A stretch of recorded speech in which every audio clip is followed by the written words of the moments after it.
on to our actually fourth annual forum. We're the Coalition for the Advancement of Nigerian Mental Health.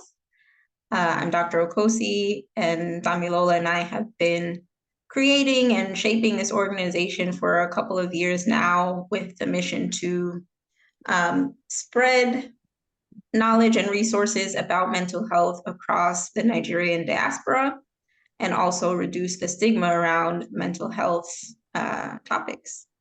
So today, we're going to be talking about how some of the systemic issues in Nigeria impact people's mental health and what that means for us in terms of problems and solutions and opportunities to support each other as community.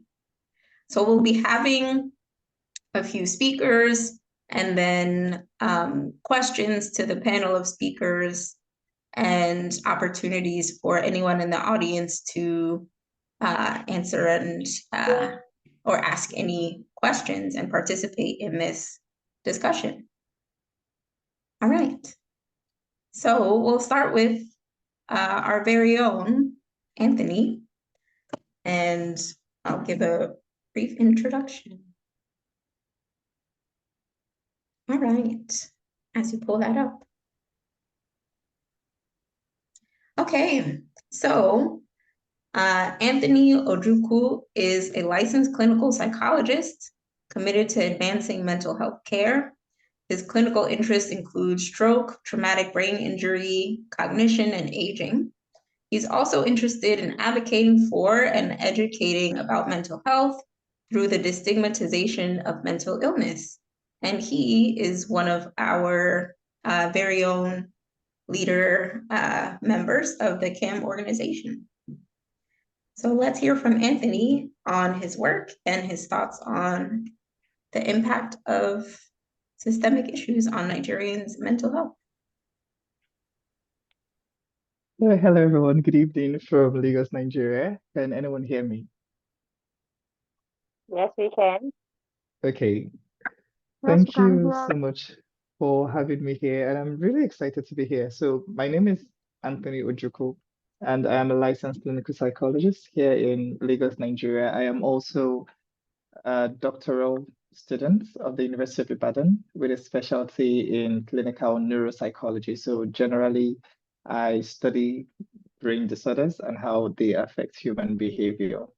But that's just big words. We are going to talk about what we're doing here today, or what we're here for today, talking about suffering and smiling, how systemic problems impact Nigerians' well-being. So as a clinical psychologist, I am going to be speaking from my perspective as a clinician, particularly regarding mental health and what I think are struggles as Nigerians living in Nigeria, and even those who eventually leave Nigeria talk about and think. So definitely Nigerians are known to be very resilient. I think that is one thing that can be said about us anywhere we go in the world. Nigerians are strong, Nigerians are resilient, Nigerians are adaptable. I mean, we are facing the worst economic regression I would say we've ever experienced. And yet we're still suffering and smiling. But at what point does it become a problem? At what point does our adaptability, our resilience actually become a problem? So yes, we are suffering and smiling. We are resilient, we are enduring. But then to what extent does it affect us as a people? So let's have the first slide, please. Thank you.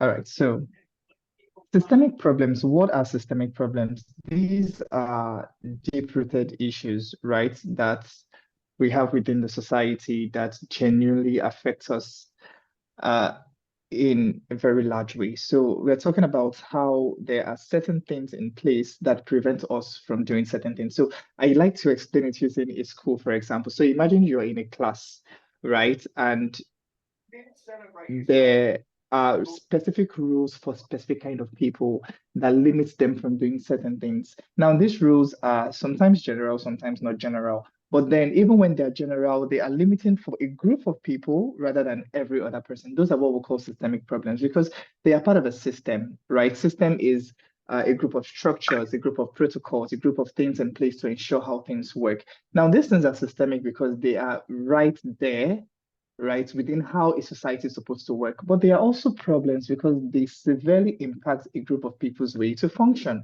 And of course, we see systemic problems in so many ways. We are talking about poverty, we're talking about discrimination, we're talking about healthcare aspects. So with poverty, for example, we see that some families do not have enough money to afford basic things. I know in primary school, I learned that the three basic human needs were food, clothing, and shelter.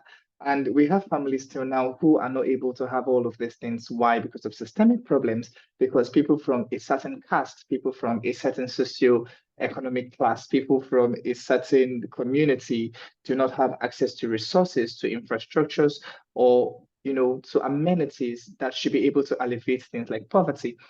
We also have another systemic problem that we definitely know about: discrimination. I would say Nigerians living in the diaspora are people who are extremely qualified to speak about this because as a Black person in the Western society, you are first and foremost Black. I know listening to people like Chimamanda Buchim Chesa, they will tell you that before they left Nigeria, they didn't know they were Black, in that sense of the word, because in Nigeria here, what kind of this call it, what segregates us is more of religion and tribe. And then when they stepped off the shores of Nigeria into the Western continent, they realized, okay, it's not just about my religion and culture anymore. It's now that I am Black, the color of my skin. And definitely as a Black person, it's harder for you to access certain things, right, compared to others.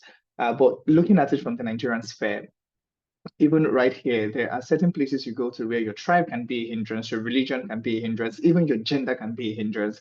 That's why feminism is on the rise nowadays, because being a woman, like I like to say, is an extreme sport. A lot of things are just outside of your disposal. And these are what we call systemic problems. Another type is healthcare access, right?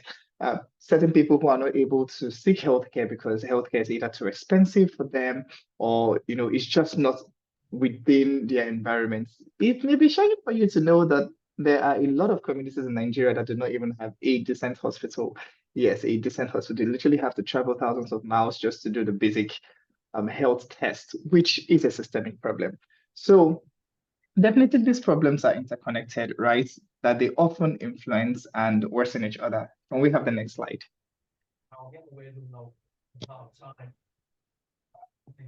All right, so what is mental health? With mental health, we're referring to our emotional, psychological, and social well-being. Here, it talks about how we think, right? How do you feel? Are you happy? Are you calm? What is your state of health like at this particular point in time? Do you feel like you're okay? Do you feel like you're healthy? Right? Mental health can be good or bad, right? You can have good mental health, meaning you are optimal. You can have poor mental health, right? Meaning you may even be going through mental distress, right? Meaning you are struggling mentally, or you may have a mental disorder. So these things are very different concepts, right? But now, of course, just like the way your body can get sick, like you can have headaches, you can have seizures, you can have tremors, the same way that your mental health can, have this reactions whereby you're feeling anxious, you're feeling sad, you're crying all the time.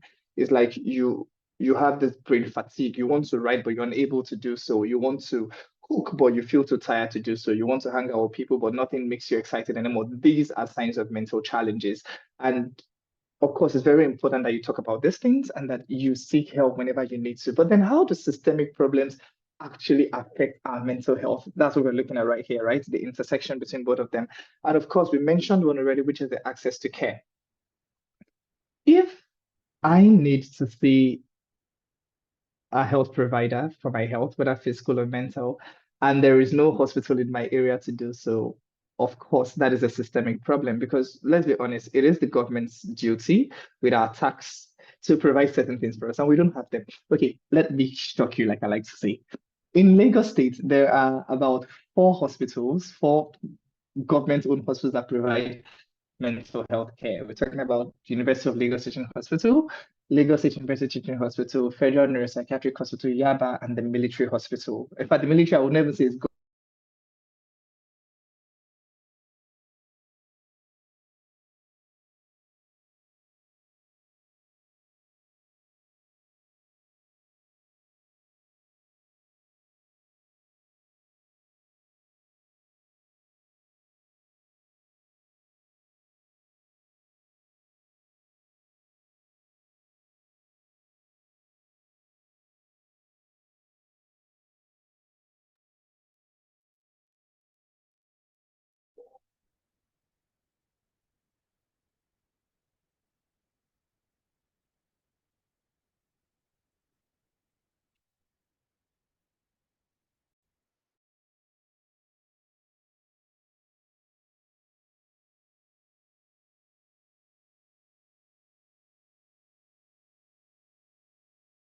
I think we're having some technical difficulties with some being frozen, but we'll regroup.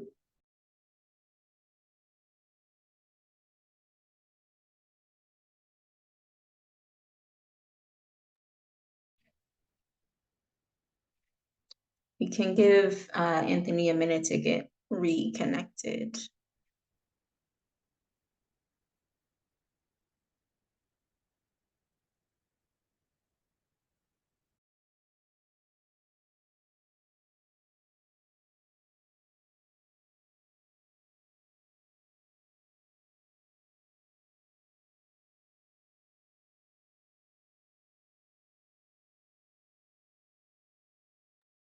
Okay.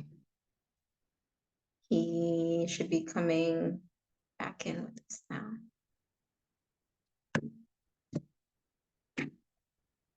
Hello, guys, can you hear me? Yes, you're back. Okay, I just need to turn off my audio. Yes, so I am so sorry, but my phone went off, literally just went off for reasons I can't explain. I'm really sorry about that. Okay, so can we continue? Oh, okay, thank you. All right, so Yeah, go ahead. I was trying to shock us, right? So in Lagos, that is what we have in Lagos State. Now there are other states. Lagos is made up of 36 states and one federal capital territory, which is Abuja. And in all of those 32 states, I can tell you that over 20 of them do not even have a single psychiatric facility, whether private or government owned. What do you think would happen to people in these states who are going through mental health challenges but do not have access to institutions or facilities that can provide it? This is what we mean by how systemic problems affect mental health. And of course, when the systemic problem is affecting mental health, it's like a bi-directional thing, like a vicious cycle. So my states of financial incapability and lack of psychiatric facilities would make my mental health worsen. And then my mental health, of course, will worsen over time because I do not have these things. So it's like this one is affecting this one is affecting that one. Of course, there's also the part of discrimination, right? And with discrimination, definitely imagine how till As today well. there are people. Okay, someone said as well. Can you hear me? Can you hear me? I just Yeah, want we to be hear sure, you. please. Okay, so with discrimination, definitely imagine going to a place and you want to talk about certain things, and because of systemic problems, because of how the society is structured, this is a problem for you. So during my undergraduate internship, right, I once had a patient who ran to me crying. And he ran to me crying because the psychiatrist who was attending to him had told him two things. First of all, that he was depressed because he didn't believe in God, and that if he tried to kill himself, he was going to call the police on him. I know, absolutely shocking. And in Nigeria, suicide is a crime in Nigeria. But and we are still trying to fight against it, definitely. But imagine what must have come to that patient's, psyche at this institution where I'm supposed to seek help, but because I am atheist, because the patient identified as an atheist, because I am atheist, because of my religion, I am discriminated against. So imagine the psychiatrist who is supposed to be the safe space for the patient telling him these things. These are how systemic problems definitely go a long way to deal with mental health. Can we have the next slide, please? All right. So we've talked about systemic problems. Let's go a little bit further and talk about the overview of systemic problems. In Nigeria right now, we have economic factors. I am sure almost everybody here can relate to the high unemployment rates. I'm looking for a job, or I'm still looking for a better paying job. And I think the issue with Nigeria is that it's not just about unemployment, there's also underemployment. So there are these are two different concepts, right? So unemployment is I don't have a job. I have a degree, or I have a high school certificate, or I have skills, but I don't have a job. Underemployment is I am employed at a place that is of so much lesser value to what I can provide. So imagine somebody who went to school to study medicine and surgery working in a bank because there are no jobs in the hospital. These are issues that we have. You have a civil engineer, you have an architect working as a teller in the bank. So these are economic factors, right? High unemployment rates. And every day it's like there are no jobs, there are no jobs, there are no jobs. There's also inflation. Something that you bought for 3,000 naira today, you can go in 2 days' time and it's 7,000 naira. Why? Because of the prices of fuel, of dollar against the naira, and of course, poverty levels keep increasing. These are economic factors. And we call them systemic problems because don't forget that once again, we're talking about a society, right? We all don't exist in a vacuum. We exist as part of a society. And as part of society, to a very large extent, society needs to do its job, right, in providing certain things for the people who are living there, who are paying tax, who are contributing to development. So when certain people are unable to get jobs, meanwhile, their colleagues who probably do not have as much skills as they do, due to nepotism, are able to get jobs. What do you think is going to affect, like, happen to the person's mental health? How do you think they will be able to view life? How do you think they'll be able to go on? That's one systemic problem. Another one is political instability, right? There is corruption. I just talked about nepotism. There is the governance issue where right now it's like we're not really sure what is going on. We are talking about security problems. We're talking about who is in power, right? I think even till now, I don't know if some people have heard about it, but there are a lot of whispers about martial law being kicked into effect, right? We're going back to the military era because of certain things that have been happening. And all of these things are systemic problems. So talking about civil unrest, just a few days ago, there was a protest in Ikeja on the 1st of October. Yeah.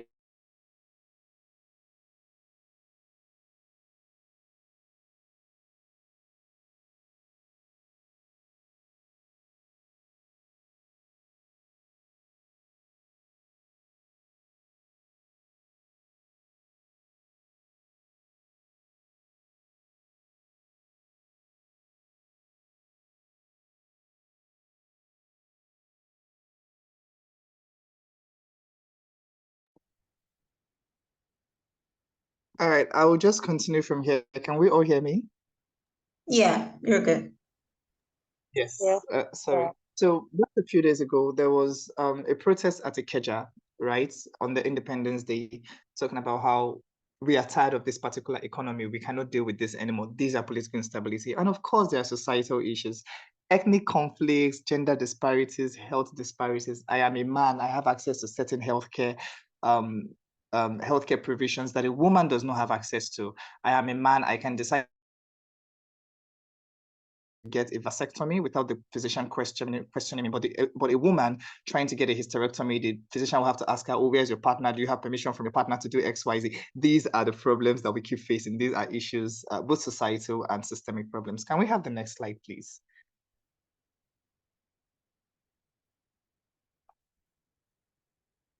All right.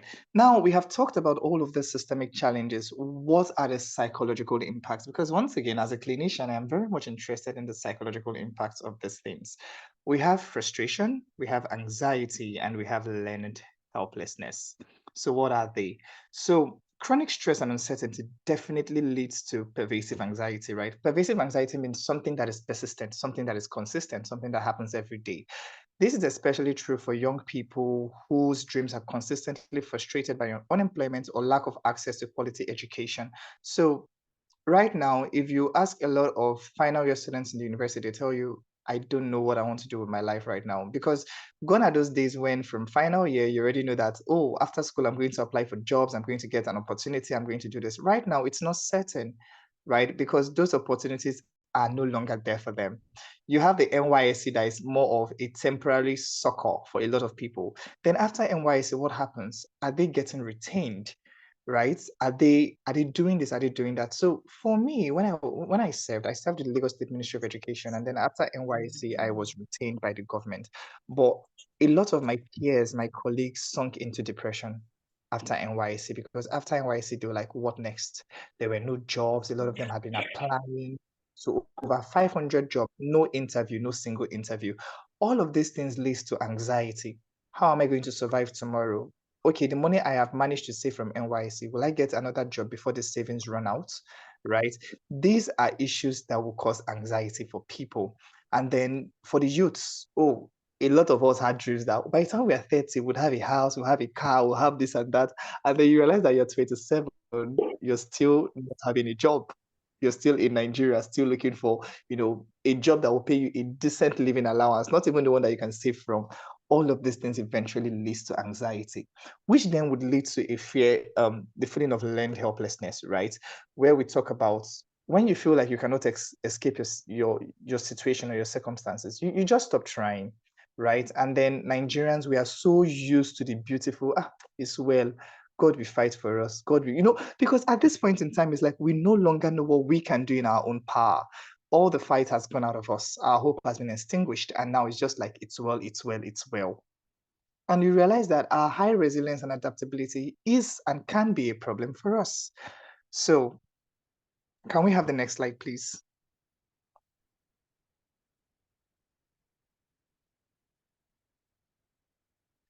Now, what are the cultural expectations of all of this psychological impacts that systemic, issues have for us? The Nigerian culture, we glorify resilience. Like we love it so much. We are so adaptable. Just manage. It is well. Because once again, there is that learned helplessness. We no longer know what we want to do about it. And for me in particular, I feel like it is a problem. It is as much a disorder when when adaptability is so easy, right? Anything goes. We're not able to fight for ourselves anymore. And you start to see it in situations where people who want to go to speak up against these things, they're admonished with, what can you do? Like, what is your voice going to add to the whole struggle? What can you do? But whilst resilience can be a strength, because right now a lot of people will say, no matter how bad Nigeria gets, we will survive. We have been surviving since 2000. We'll still survive now. Tinubu cannot do anything, XYZ. Yes, we are surviving. But at what point does it lead to burnout and emotional exhaustion? At what point does it lead to people feeling depressed, people having depression, anxiety, and even trauma? Trauma from the point where, oh, I have been in this situation of wretched poverty. And now that I've gotten a job, I can't leave the job because I don't want to go back to what it feels like to be poor, right? I, in my practice, have spoken to a lot of youth who are currently in very toxic workplaces. Why are they in those toxic workplaces? Because there are no jobs out there. That job that you're working is making them cry every day. When they enter the bathroom, they are crying. They are terrible. Like, they're having panic attacks at work. They're feeling anxiety. But the thing is, if they leave that job, how then would they survive if there are no jobs out there? Right? You tell me, oh, I have to be resilient, I have to be resilient. But at what point does that resilience in toxicity lead to burnout and emotional exhaustion that eventually lead to severe psychological impacts like suicidality? These are questions we need to ask ourselves. Can we have the next slide, please?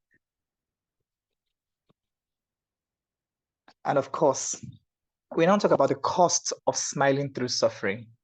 We have depression, which may be masked by smiling. It is very prevalent, yet it is stigmatized. And of course, many of the times we can't even talk about it because your friends would either admonish you or tell you, if I tell you my own, there is now the suffering Olympics that we are so famous for in Nigeria here, where everybody's trying to compete as to who has it worse.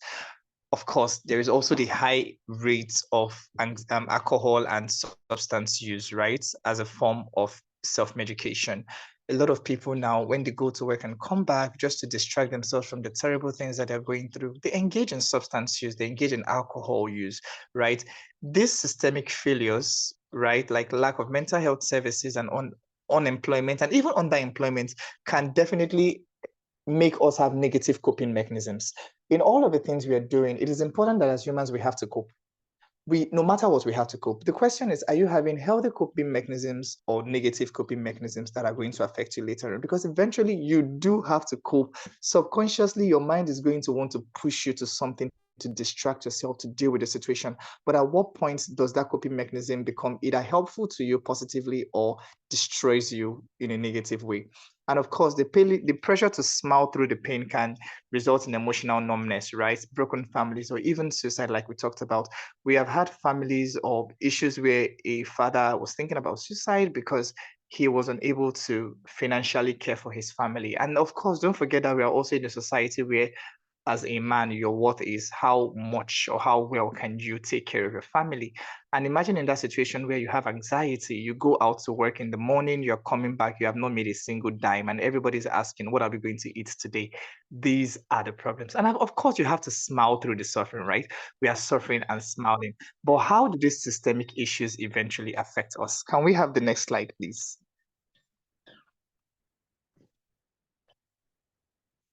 the role of mental health services in combating systemic problems.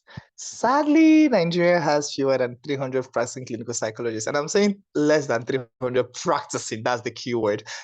In one of our communities, that was this year, I think 2 months ago, the president of the NACP, Nigerian Association of Clinical Psychology, actually came to speak. And he, of course, I feel like he was the best person to give you what clinical psychology in Nigeria is about. And he said, we have just registered, like properly registered, we have just 600 registered clinical psychologists, right? Licensed, registered, only 600 in the entire Nigeria that is servicing over 200 million people. And out of those 600, about half of them are actually practicing. Some are in academia, some are in research, some are in, NGOs and public health and something, not actually practicing by providing clinical services to people. So what do you think is going to happen in a country of over the most populous Black nation in the world, having just 300 practicing clinical psychologists and less than that number of practicing psychiatrists?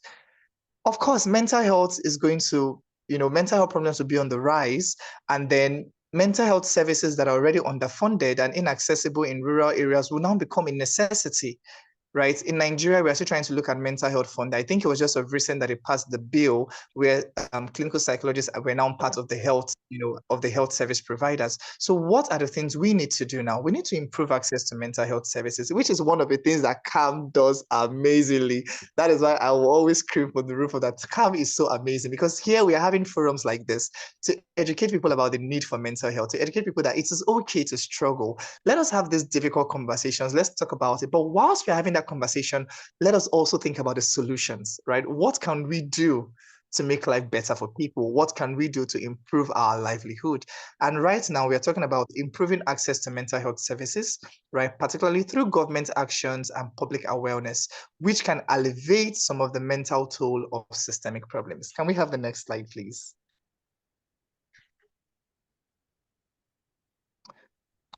And now we are also talking about breaking the silence and the stigma.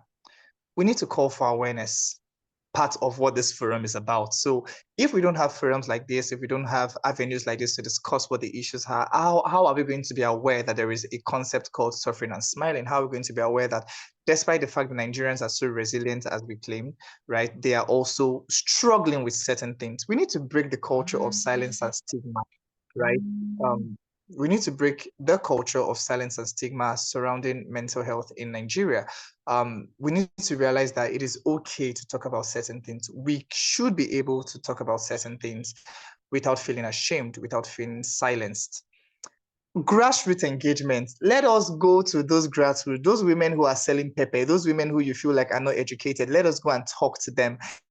I used to say that a colleague of mine, he has this thing called street psychology, right? That's his name, street psychology. So he would go to the marketplaces and speak and educate these grassroots people who we conceive as not being educated, who talk to them about psychology in their local languages, in Pidgin, in Yoruba. And, for me, it was such an interesting thing because this is the lack of access to things that we have, right?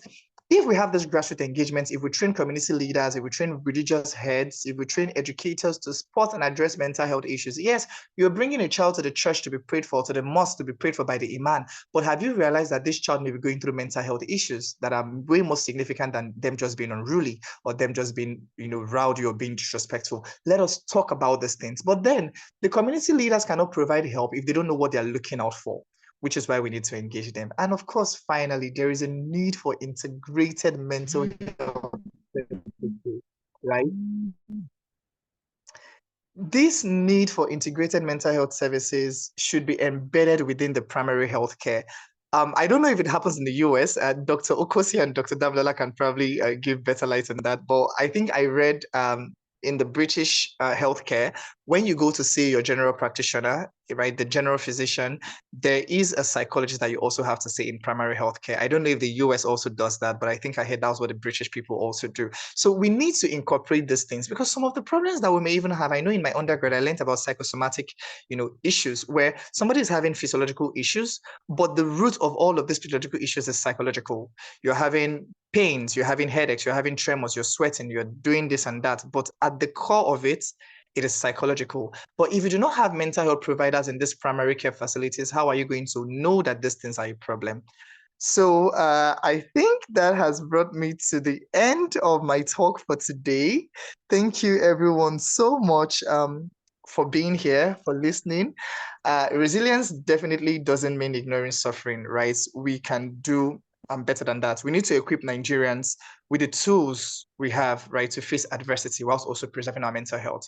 There is the importance of teaching coping skills. So wherever you are, recognize that mental health is very important, just as physical health. If you go to the hospital for headaches, you should also talk or reach out when you're feeling sad, you're having anxiety, you feel you can't get out of bed, you feel like you are crushed by your struggles every day. So thank you all so much for today, and I hope we continue having these conversations and push our well-being forward. Thank you, everyone.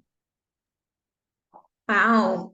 Thank you so much, Anthony, for your very comprehensive scope of really the foundation of the problems. It seemed like the solution is not just in one place, but that from like getting more professional psychologists and psychiatrists and mental health workers, but also like integrating the idea that mental health is important throughout other areas of medicine, other areas of education, and other systems that we are impacted by, so that people can recognize how some of the things that may be out of our immediate control are impacting our health, but we can do things to manage that in addition to advocating for that change.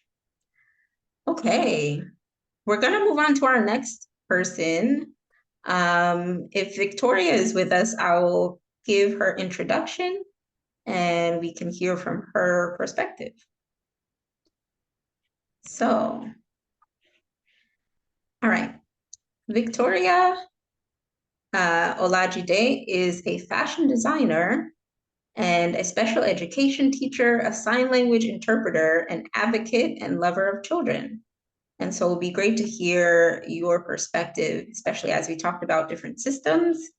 Yeah, let's hear your perspective on the impact of systemic issues on mental health. Okay, thank you very much. Good evening, everyone. Can you hear me? I don't know Yes, if we hear am I- you. Good evening. Okay, yeah, so I'm Olajude Victoria, as our doctor has said, and I am here to talk about the topic, which is the suffering and smiling, systemic way how it affects our well-being. I'm a Nigerian presently, and I live here in Nigeria, Lagos to be precise. I'm a fashion designer and also an educationist, a special educator. I take children that has disabilities, specifically the deaf children. And so let me start from there. I think I'll take it from being a parent. I'm a parent, I'm a mother of two, and presently in Nigeria, it's overwhelming, I must say. Thank you to the first speaker. He actually spoke my mind a lot of times. Like, we just try to we're so resilient in nature. That's what we Nigerians are. We just want to push that, oh, we can push through. But to what extent can we push through? So the first suffering and smiling really, really reflects the reality we have at the moment in Nigeria. Everybody's just trying to feel like, oh, all is well. Yes, we'll push through. We'll get there. That's the phrase everybody just, use every day to keep themselves going. And there are some keynotes that I've noted today to talk about. The first one is the political thing, like the infrastructure, the politics, and some inadequacies that has been happening in the country. For example, the economic instability is the number one reason why I feel this topic is really, really affecting everybody. Everybody is trying to make ends meet. And as much as we try to make ends meet, it's as if the morning, you come back, you go out in the morning and you come back and you're like, have I not done anything good for myself today? Whereas you're trying, but it just doesn't seem like it's working. So I would like to tell us that it's actually working. Maybe we should push harder and things will definitely get better. And also another thing is the corruption and the misallocation of resources. As they will say here, corruption as eats the nation is the order of the day in Nigeria. Some infrastructure are supposed to use for, let's say, Nigerian citizens are probably, taken for their own selfish interests. and the masses are just suffering, and we're smiling. If you should take, okay, for example, now I think we have up to like 19 participants here. I don't know how many Nigerians are here, but if you should call like 10 Nigerians, okay, come and speak. How is life treating you? Be sincere. I'm sure 8 people will be like, oh no, it's overwhelming. The other 2 that would say otherwise, maybe they are born with silver spoon.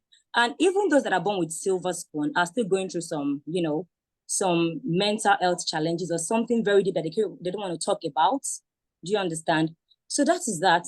And also, the first speaker talked about lack of public health care.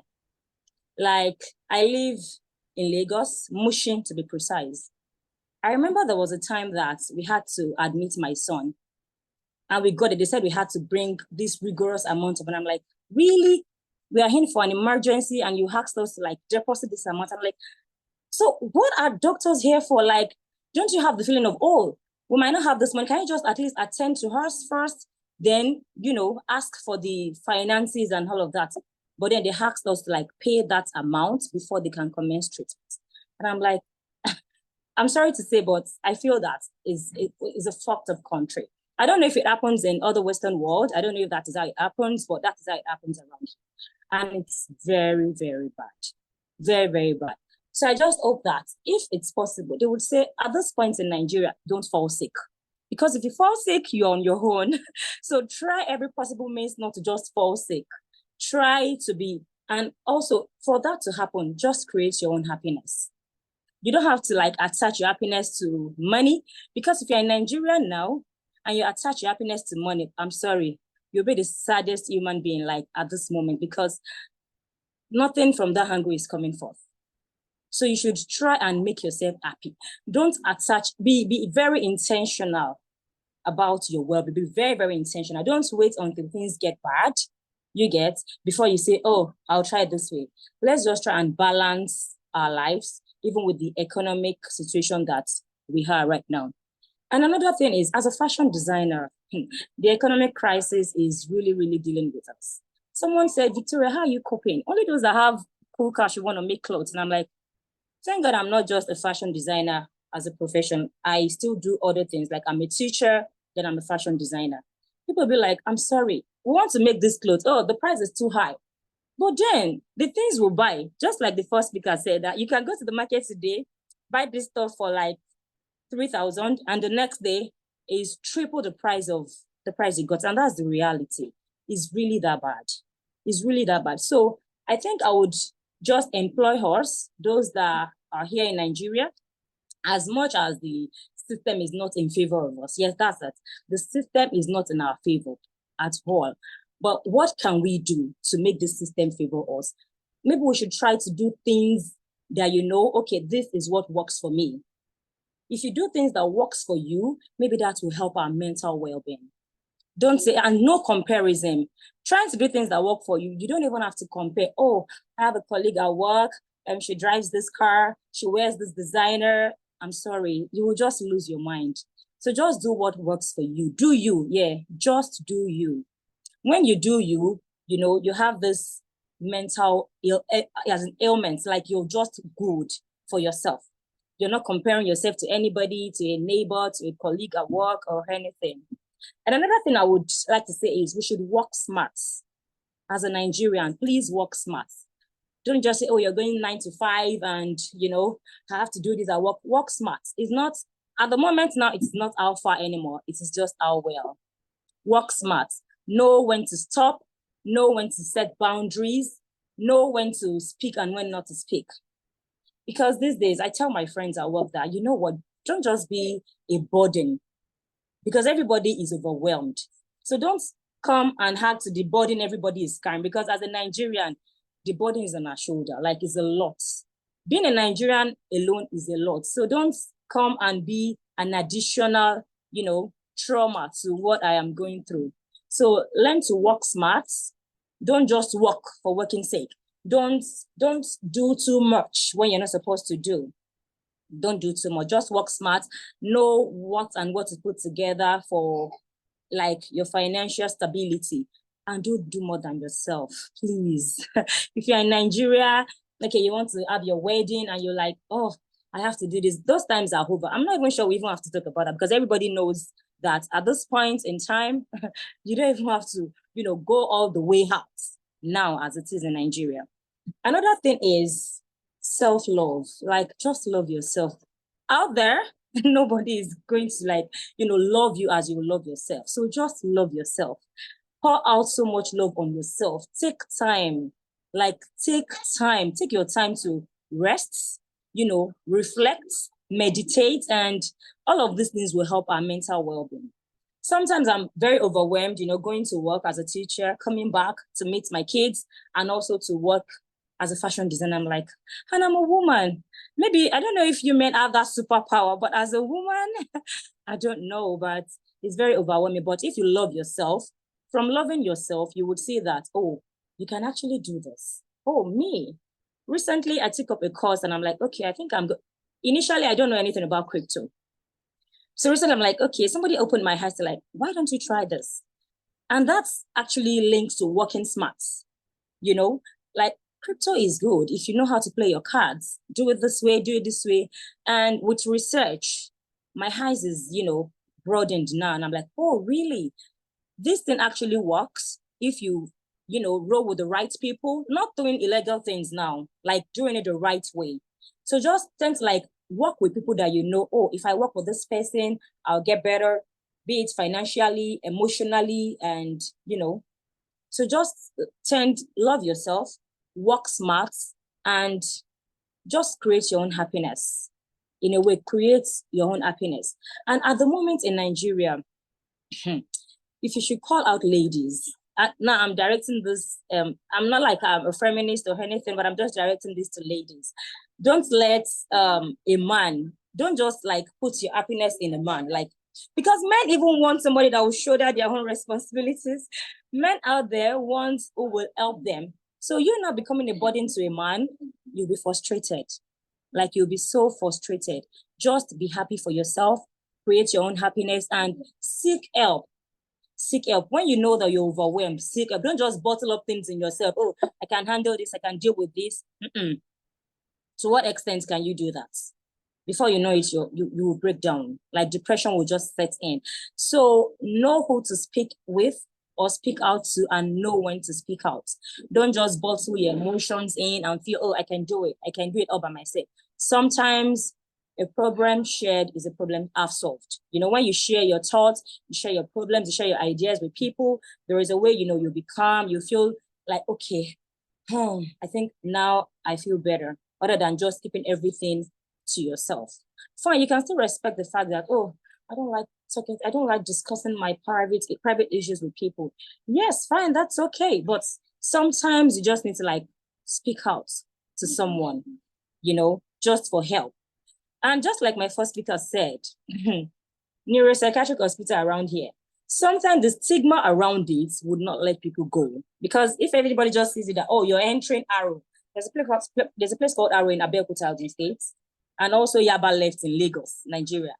Just mention it to anybody that, oh, I'm going to see a psychiatrist. Everybody feels, is she mad? Is she crazy already? But ignore that. Still seek help when you need to seek help.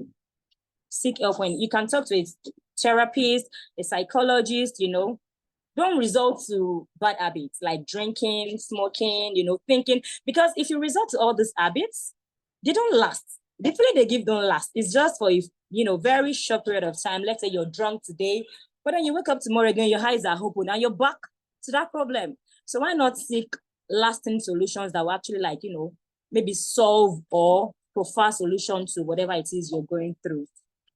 So I think on that note, I would stop for now. Thank you very much for having me. Thank you. Thank you, Olajide Victoria, for your insights. And I think the message that I'm taking away from what you shared is that although there are all of the things going on around us, there are ways that we can be empowered and focus on the things that we're in control of in terms of the way we create boundaries or ask for help in the community or think about our needs. Yeah, thank you so much for sharing. We're gonna move forward to our next speaker. If anyone has questions, feel free to type your questions in the chat, and we will have a Q&A later for people to have an opportunity to get their questions answered and responded to. Okay. So we're going to welcome next Ihotu Ocho Obe. Ihotu is a dynamic Nigerian lawyer with a growing passion for technology. Her passion has led to her to undertake various roles within tech startups, and her dedication to professional development is evident in her pursuit of tech certifications in project management and her ongoing studies in project management. So let's welcome Ihotu Ochobe and hear from her perspective. Yeah, hi everyone. So thank you, Dr. Okosi, for that introduction. Like she mentioned, I'm a qualified lawyer back in Nigeria. I lived in Nigeria up until 2021. I'm currently in the UK now. I just finished my master's program and I am actually going back to Nigeria. So first of all, thank you to the first two speakers, Anthony and Victoria. You've basically said everything that's been on my mind, especially Anthony being the expert that he is. He broke it down succinctly and it was just perfect. So I'm just going to leapfrog on what the first two speakers have said. And basically, they are right. I would say, in addition to the systemic issues we have surrounding mental health, I think that we need to acknowledge the fact that culturally, there's also a big issue because, as we all know, I guess maybe from our parents' generation and below that, mental health has never been a thing. If anyone has any sort of mental condition, it's always been associated with you being possessed by the devil or there's something else wrong with you. And we just have not recognized that there is a thing called mental health. It's just recently now with later generations that mental health has been recognized and is now being tackled. So I would just say two things, especially when it comes to coping mechanisms and who to speak with. It's not a way of slander, but speak to people that you feel can understand where you're coming from and also empathize with you. And sometimes that may not be people from our parents' generation. If I'm being honest, when I'm speaking to people, there are certain things I don't speak to my parents about because they still have that culture of, oh, you can do it, manage it. But I'm telling you, I can't do this. I am struggling. But that thing of manage, you're a woman, you're strong. And I'm like, yes, you're telling me I'm strong. But even a computer has to rest. You need to shut down your computer sometimes so that it doesn't, die. Even machines need to rest. And that's one thing you need to identify and acknowledge when you're looking for who to speak to, people that can actually understand where you're coming from. And then in terms of coping mechanisms, like Victoria said, alcohol and drugs are not the solution. It will just give you a temporary high. You'll be happy for like 5 minutes. And then when you wake up, you find out that the moment you open your eyes, you're standing in the same problem that you left 5 minutes ago. Now, like Anthony has said, you need to find a coping mechanism that works for you. And thankfully, yes, we're all human beings, but we're different and unique. And whatever coping mechanism you find and you know that it works for you, stick to it regardless of what anyone else tells you, because only you know yourself. And then, I just don't want to keep on repeating the same thing, but bad governance obviously is, I would say, another major factor for why mental health in Nigeria is crazy. Excluding the fact that I didn't even know that we had clinical psychologists in Nigeria, if I'm being honest, because I have never heard anything around that topic before. So the fact that we even do have it, I'm grateful for that. But the fact that it took me so many years to go without knowing it until today is already a problem. So unfortunately, when it comes to governance, I don't want to say there's nothing we can do, but the only thing we can do in that regard is just improve our voter participation and, look out for the right people. But within yourself, like Anthony has said, and like Victoria suggested, reach out to psychologists and psychiatrists. At the end of the day, you are the one with the issue, and whatever people think should not matter, as long as you heal yourself and you do what is better for you. Because in this race, it's only you. Your parents cannot run this life for you. It is only you that can run your race. So if you know you have issues and you know there's a place you can go to for help, please go without looking at what or listening to what everybody says. Just know that the people who are making fun of you, they're also going through the same issue and they're masking their pain by doing that. So please, whatever issues anybody has, always go to the right places. I'm not ashamed to say this, but I know for sure that I need therapy. I know I need therapy and I'm ready to do that. Now that I know there are psychologists in Nigeria, once I get to Nigeria, I'm going to find out where they are and speak to them because I know my life will be better for it. And I'm not ashamed to say it because I know everybody is going through one issue or the other, like Victoria said, silver spoon or not. It may not be the same issue, but everybody has something. And it's time, like Anthony said, awareness. So even though he was talking about it on, I guess you can say a community level, personally, if you have a problem, the first step to solving it is becoming aware of the fact that you have a problem. And then the next thing would be taking steps to see how you can solve that problem. But just make sure that you come to that realization that, oh, I have a problem. Well, what can I do to solve it? I don't want to go too much into the experiences I had, but discrimination as a woman in the legal industry, that one is the normal thing. My workplace, it was really toxic. I had friends in my office. Once it's Sunday, everybody's already like, oh my God, I'm not ready to go to that place tomorrow. But like Anthony said, at that point in time, those were the places that could pay you well for you to survive. So every day you go into the office and the atmosphere is choking. But then if you don't go, how are you going to survive? How will you feed? How will you do what you want to do or need to do? Another thing I would say is, despite everything that's going on, always find a way to treat yourself. Now, it doesn't have to be anything extravagant. You can buy yourself a nice meal, you know, or if you haven't had ice cream in a while, it's a guilty pleasure. Go and have your ice cream.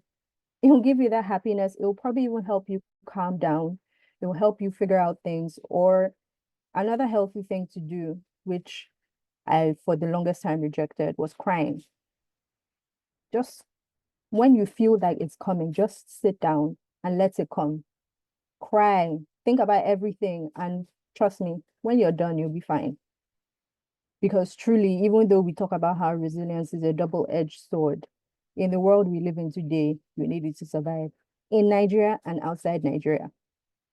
So yes, even if you japa, you still need resilience. You're still going to face more or even worse issues. Like Anthony said, a typical example is obviously discrimination. But yes, so for me, what I would like people to take away from this is coping mechanisms, becoming personally aware of your issues and how you can solve those issues. Thank you. Thank you so much. It was great to hear from your perspective, especially like considering that the systemic issues that occur even within like other fields, like you as an attorney may have you know, some sense of being able to like have your expertise and view on the way that like legal issues and policies are happening in Nigeria. But among that, you're also like facing your own challenges and things that have to be worked on to maintain your own stability to keep doing that work. And I liked what you said about just like taking care of your mental health can be going and getting therapy, but it can also be simple things like taking care of yourself and like doing even small, nice things for yourself. So, okay, we're gonna transition to taking a short break, and then we will come back with some questions for our speakers and also opportunity for anyone in the audience to ask questions and get responses so we can have more of a broad conversation. All right, so we'll take a break for 5 to 10 minutes.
Okay.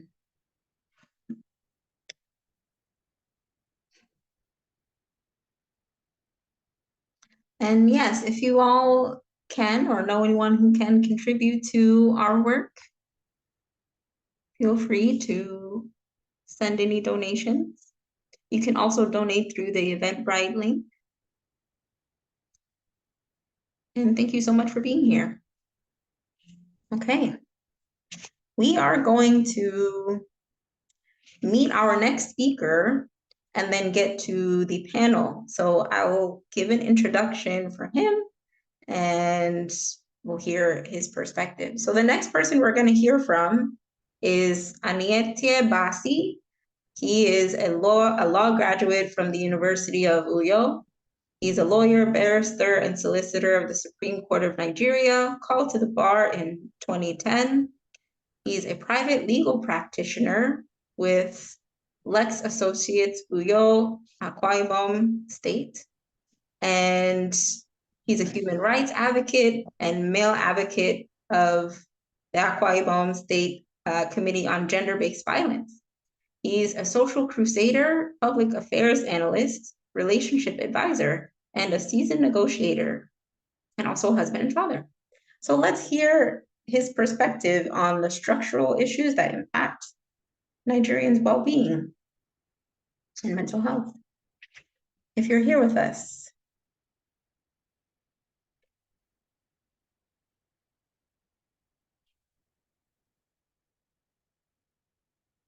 Oh, I think you're muted. There you are. Okay. I'm here now. Can you hear me? Yes.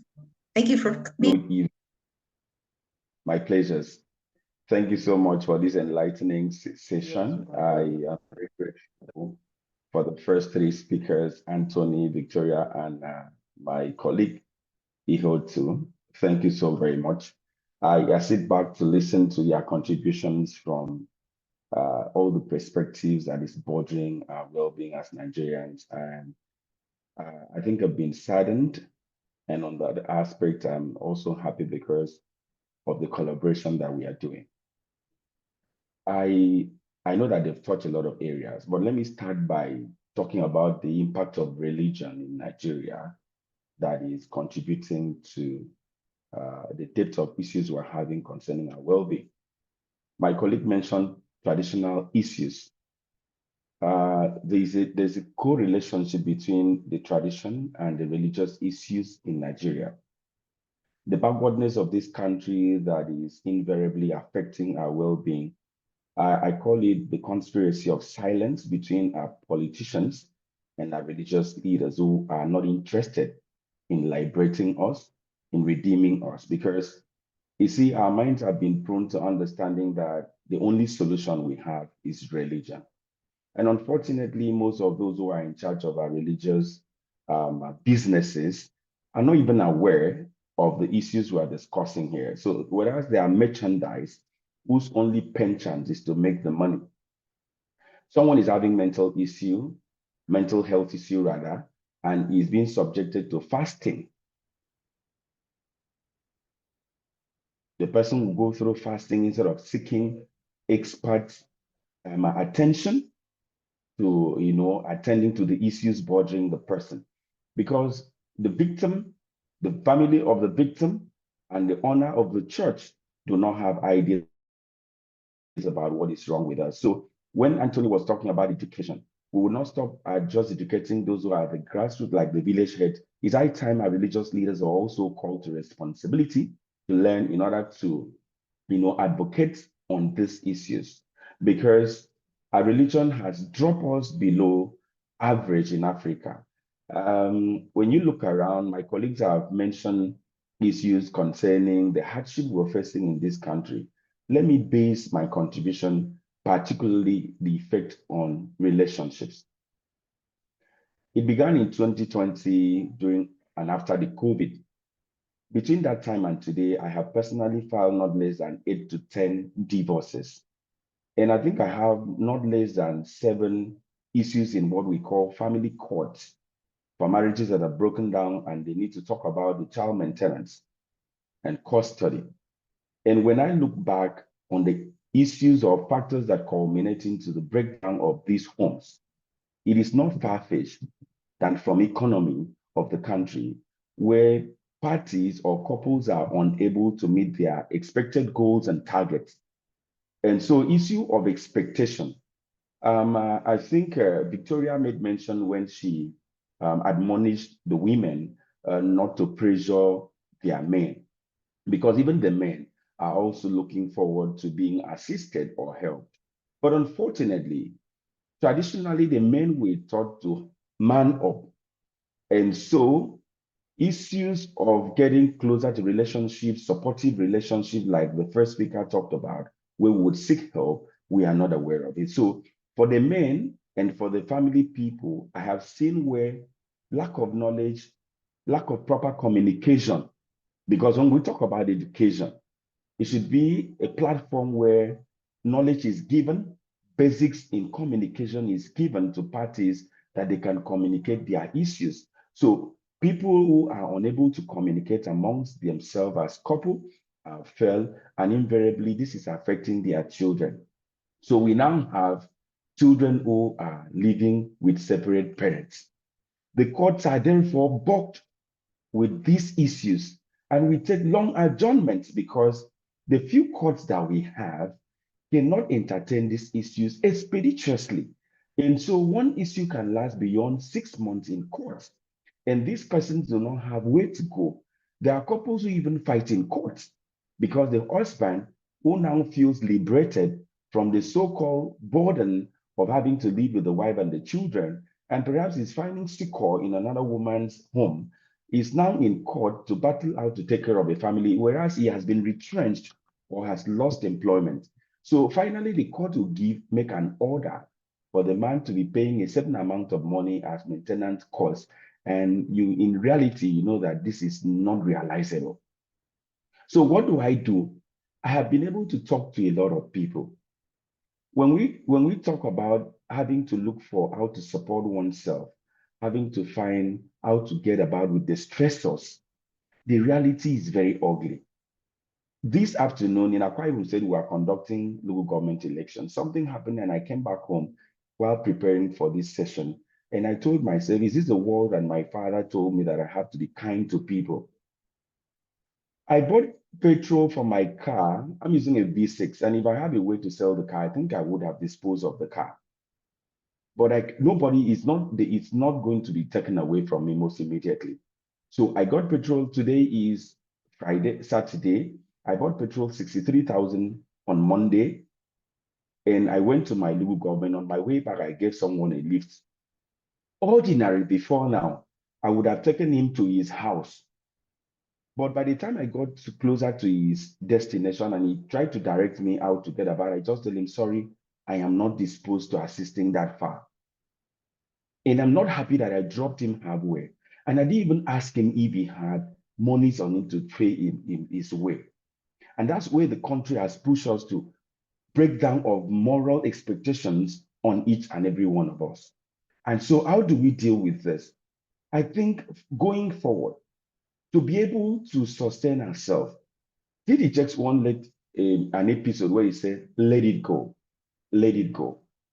There are relationships that we must let go as part of the therapy that is needed to cope. People are in real toxic relationship. People are frightened to take decisions. And generally, Nigerians are very subservient. And while contributing to this session, let me say this loud, please. This session is like the last that we can do, but it is not the first that we must do. As a people, my colleague mentioned about voting pattern, voting participation.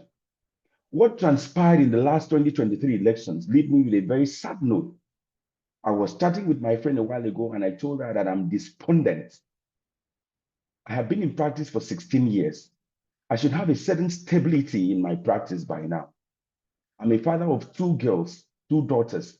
So I have just myself, my wife, my 2 daughters, and my help in the house to care for immediately in my home. But it's difficult to the extent that I begin to only think of self. You get it? I no more care for people Because even the Bible teaches me that be kind to your neighbor as you are unto yourself.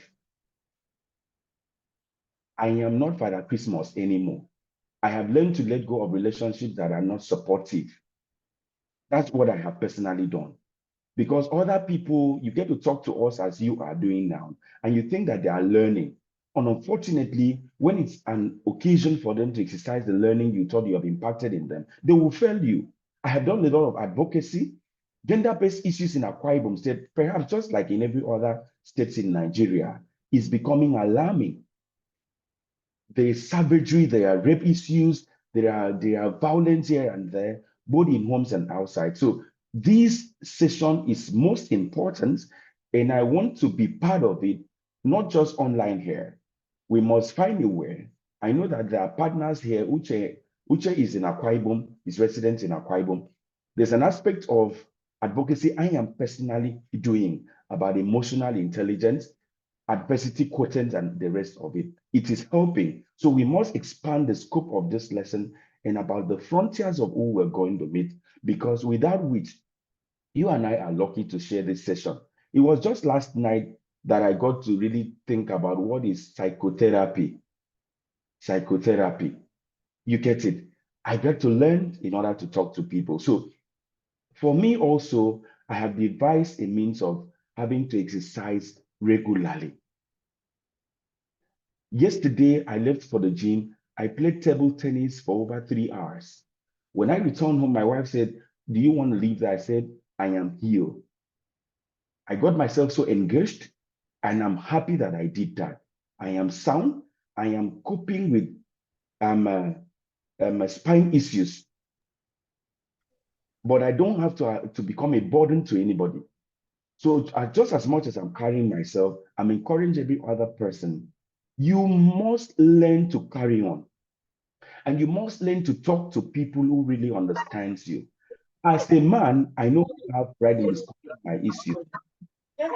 So, are we there? As a man, I don't entertain pride in talking about my issues. Vulnerability is not a weakness, it's a strength.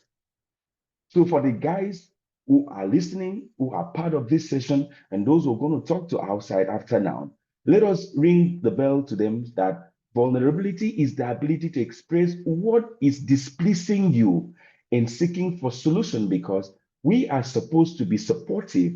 We must create a system that is symbiotic, dependable, reliable situation. And we must be truthful in all of this. Because if I'm not truthful to each and every one of the persons who are around me, they won't know when things are difficult for me to do. So whether we like it or yes, wholesomely and in summary, from me, I am saying, while we're teaching ourselves how to cope most immediately, the larger spectrum is that the governmental policies will continually and constantly affect us. So we must develop a template of getting involved to influence their policies.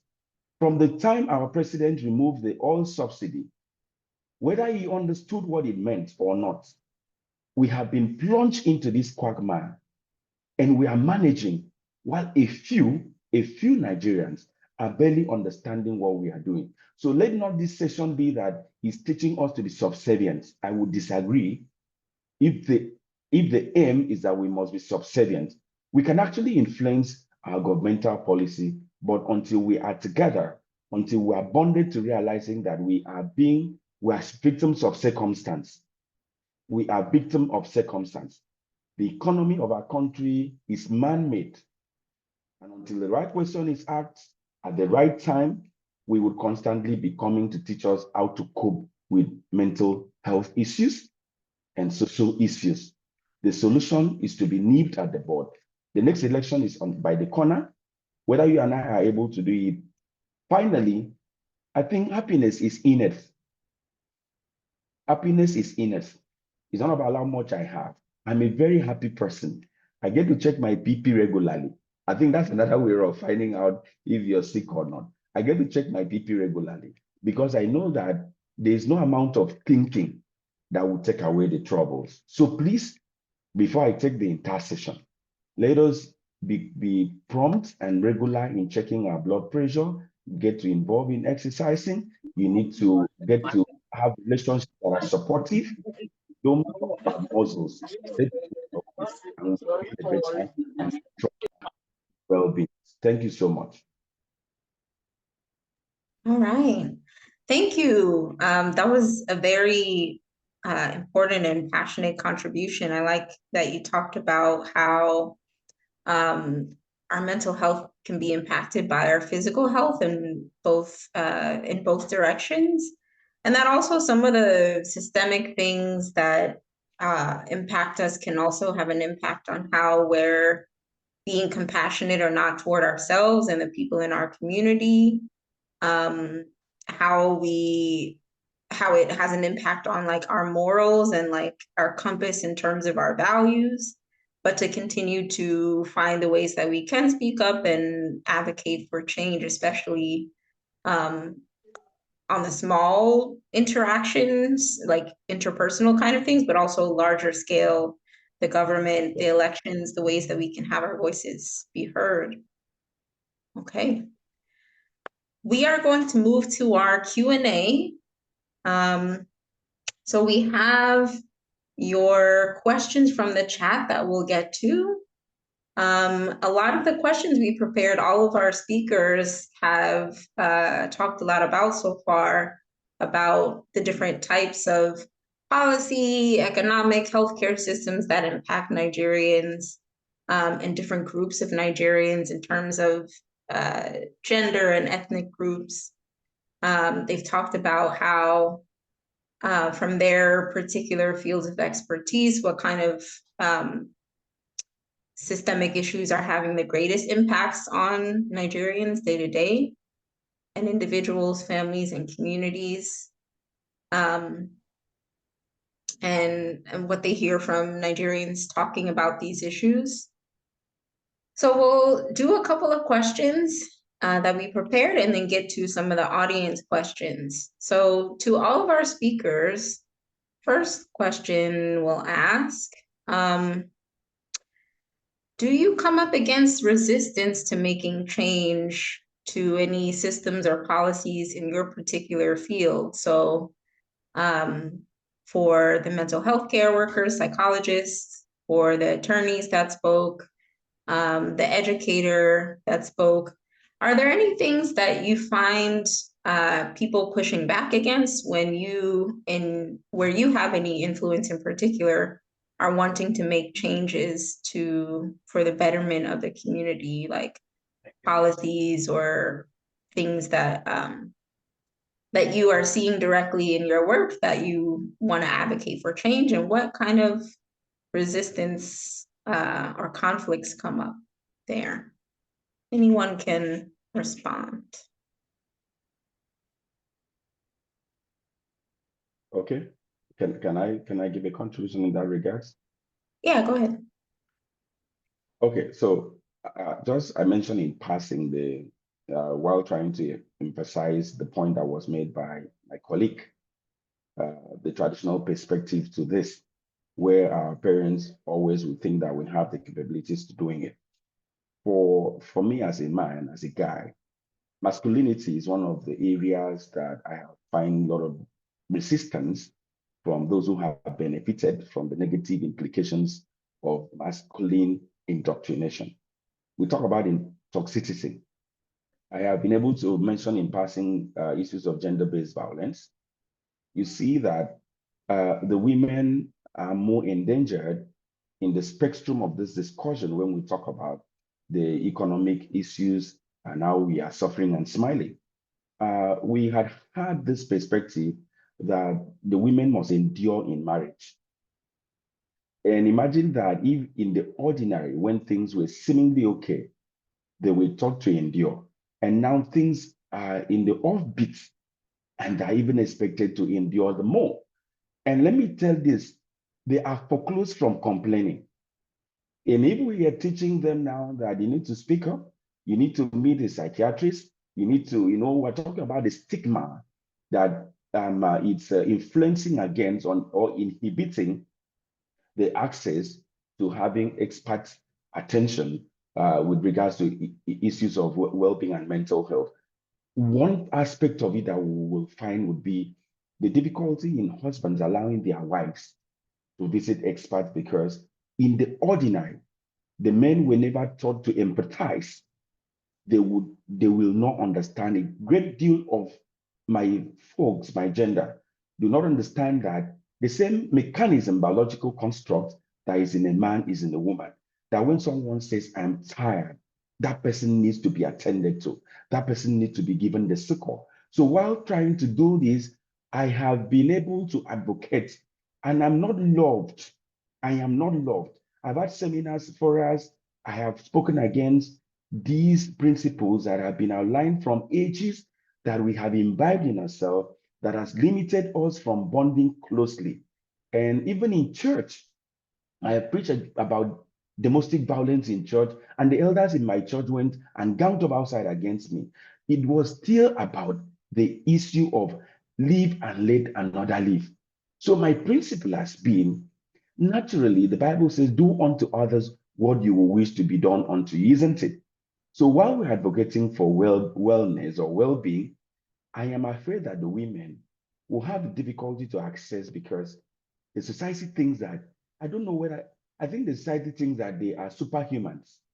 I don't know whether that's what they think they are, that they have an indescribable capacity to carry on with these stressors. So we must define a means to help them to escape this paradox.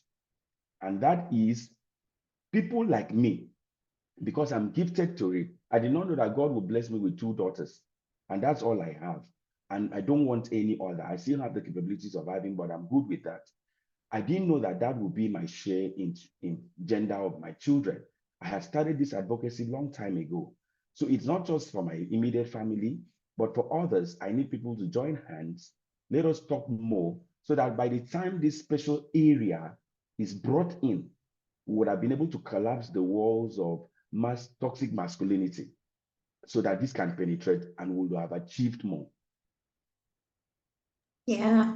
Yeah, thank you for that. I think it's especially important considering that in the first place, there may be only some people that will hear you out because of some of those power dynamics, like you being a man. But even then, the way that you're challenging some of the things that are norms and familiar with a lot of people, you're facing pushback and resistance.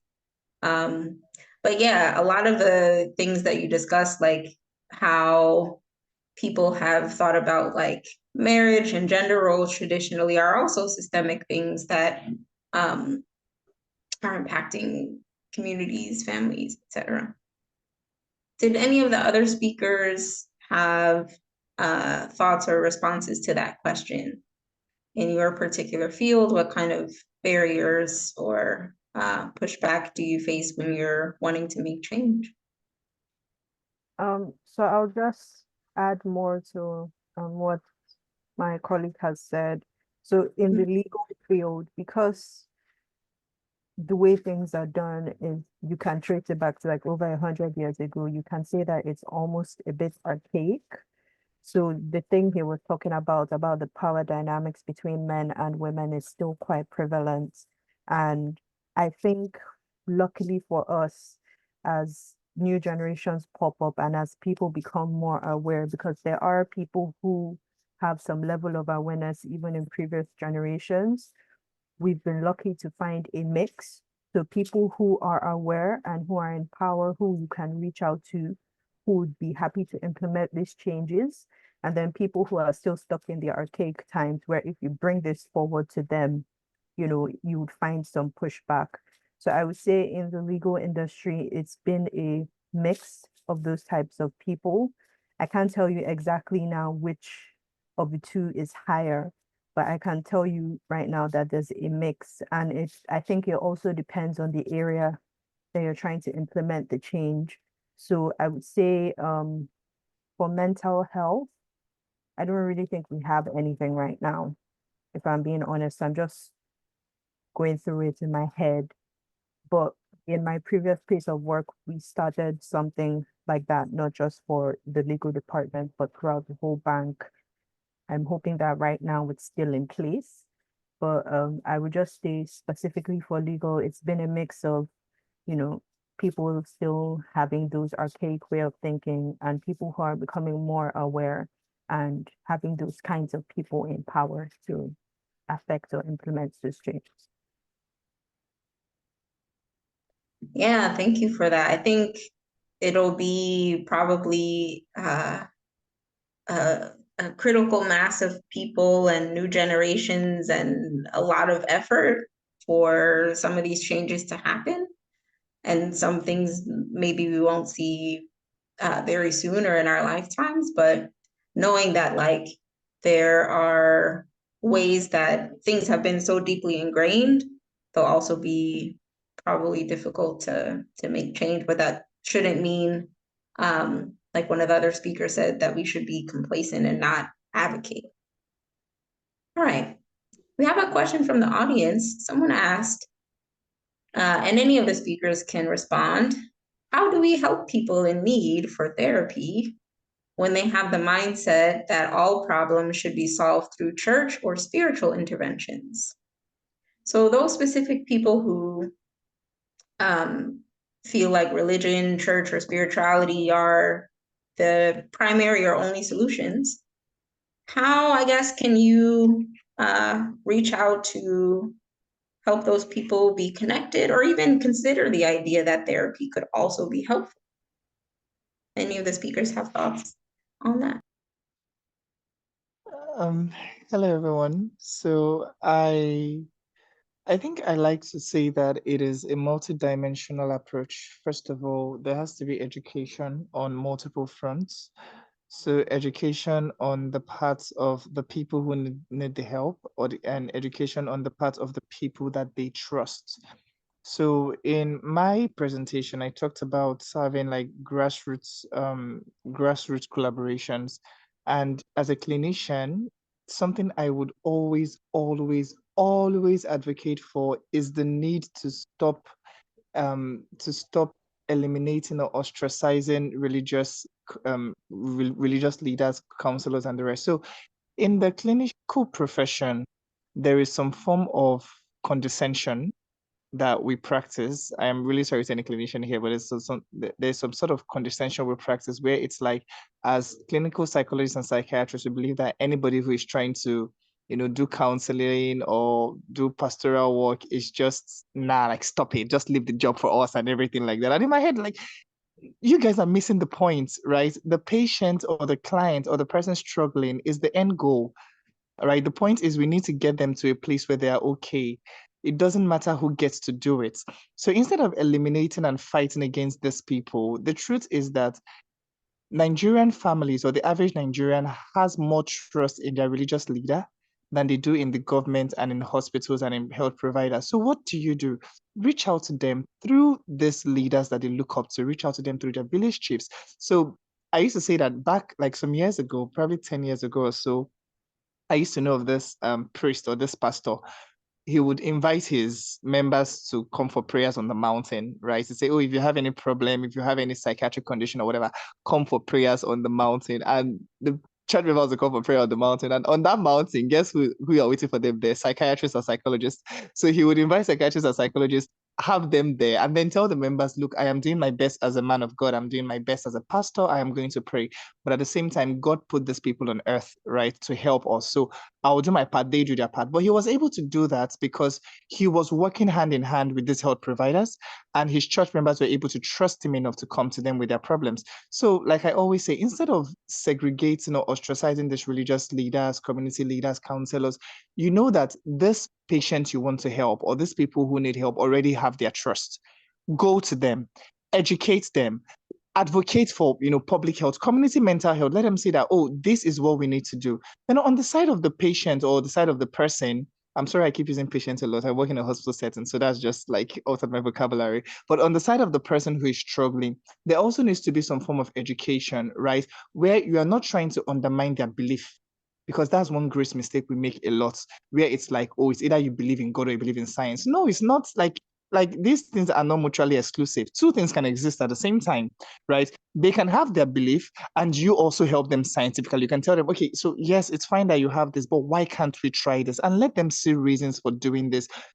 Most of the time, in my own experience, I see clinicians where I see woke people or learned people trying to make these people choose one or the other, right? It's either once you're choosing psychiatric help, it means you don't believe in God, or it means that no, it's not that, so understand the person's worldview. It's only when you understand the person's worldview that you can then go there and try to explain things to them in the way that they would understand. There has to be communication on both fronts. I'm looking at it from a perspective, and this is what I think.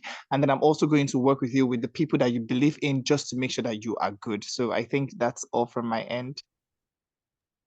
Yeah, thank you so much for that. I think I definitely in my own practice see too that like it's most of the time it's more helpful that someone has more resources than less.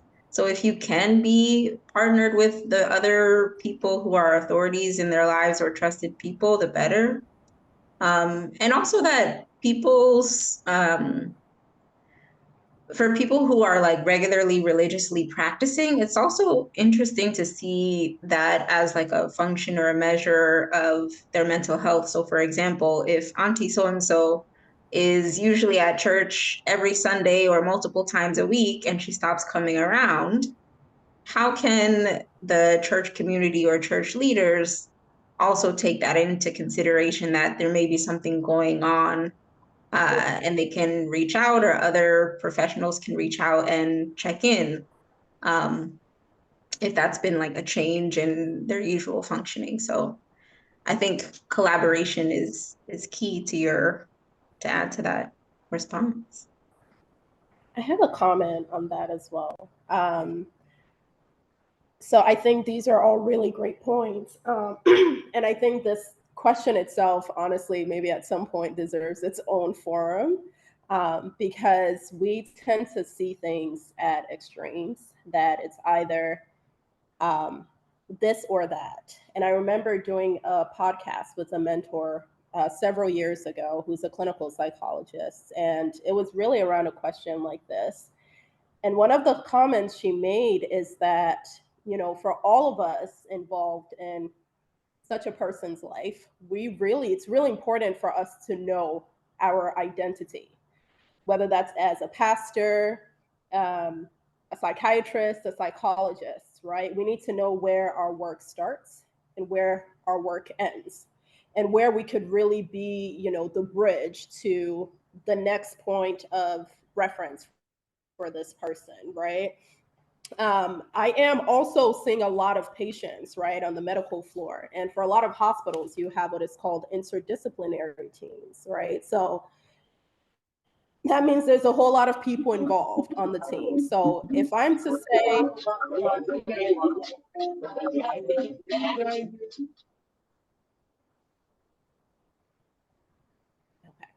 so if I'm not aware of my identity, it's very easy to think, okay, this person is coming to me and they don't need to be the doctor.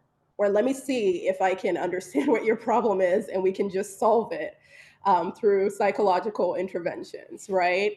Same as a nurse who is on the team. We need to know what that job is. Same as a physical therapist, right? There's so many professions even within the that attend to the brain, right? You have neuropsychologists, you have neurologists, you have like neuropsychopharmacologists, so many people, right, attending to this issue of the brain, yet it's very distinct what each party does, right? So I think once we're not aware, especially our spiritual people, once we're not aware that, okay, this is where I can really get this person to professional clinical help, because it's not everything that we're going to a therapist for, anything like that, but we really need to know that, okay, this person can really benefit at this point in time from this. And that's where the education comes in as well, collaboration, so that we can all really educate ourselves on what we have to offer.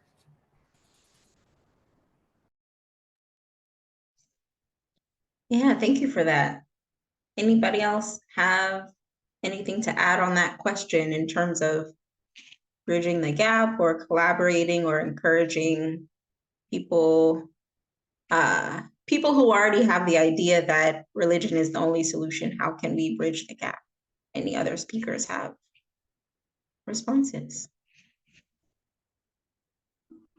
Contribution there. Yeah, Can I go make a ahead. contribution? All right, so I like to make reference to the Bible that says, Bible portion that says, faith without work is dead. So if we rely only on religious beliefs and we do not do more to it, I'm not sure that we'll find the needed solution. God gifted, just as the last speaker mentioned, persons who have peculiar knowledge and expertise in these areas to attend to us. So it's high time we emphasize and advocate for collaboration to ensure that parties take steps at where necessary to ensure that we give a wholesome attention and treatment to these persons. Unfortunately, this is a large spectrum of work to be done because prior now, you see, they say culture dies hard. So let us not take it for light that it will just be easy to talk someone out of his faith. So we would have to talk the person to allow us to give him the scientific part of the treatment that is needed, while the prayers will come to cushion it. So the start point is there must be work added to the faith. When a door closes, another one open means that you must take action. No doors fling opens except maybe by cause of wind, but there must be an action. There must be a force before the door opens. So we shouldn't just be over reliance on religion, because that alone cannot cure all the issues, especially the ones that we're mentioning here. Thank you. Yeah, thank you for that. I think it generally is helpful with many things to like frame things as an offering of an additional resource, as opposed to, because some people might have the idea that like you're trying to totally change their mind, when really you're offering like, this is another resource or another point of view that could be helpful in addition to things they're already practicing that they find really fulfilling. Okay, any other responses to that question or any additional questions from people in our audience?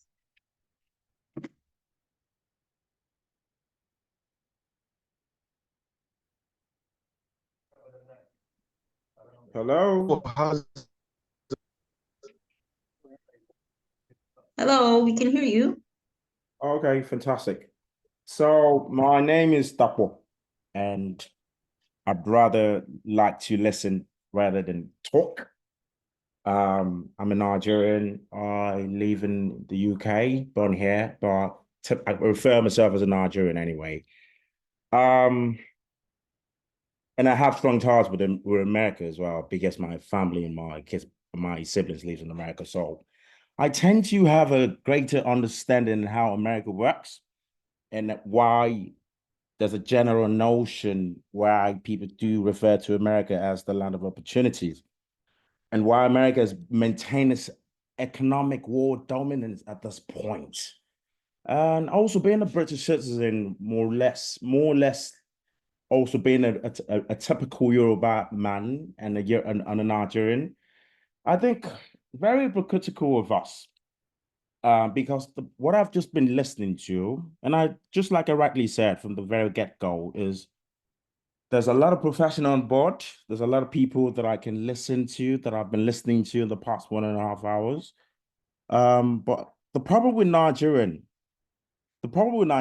in my little way of seeing it, because I do spend quite a number of times and a lot of time in Nigeria. The problem with Nigeria is we blame everything on the government. We blame everything on political instability. We blame everything on lack of infrastructures.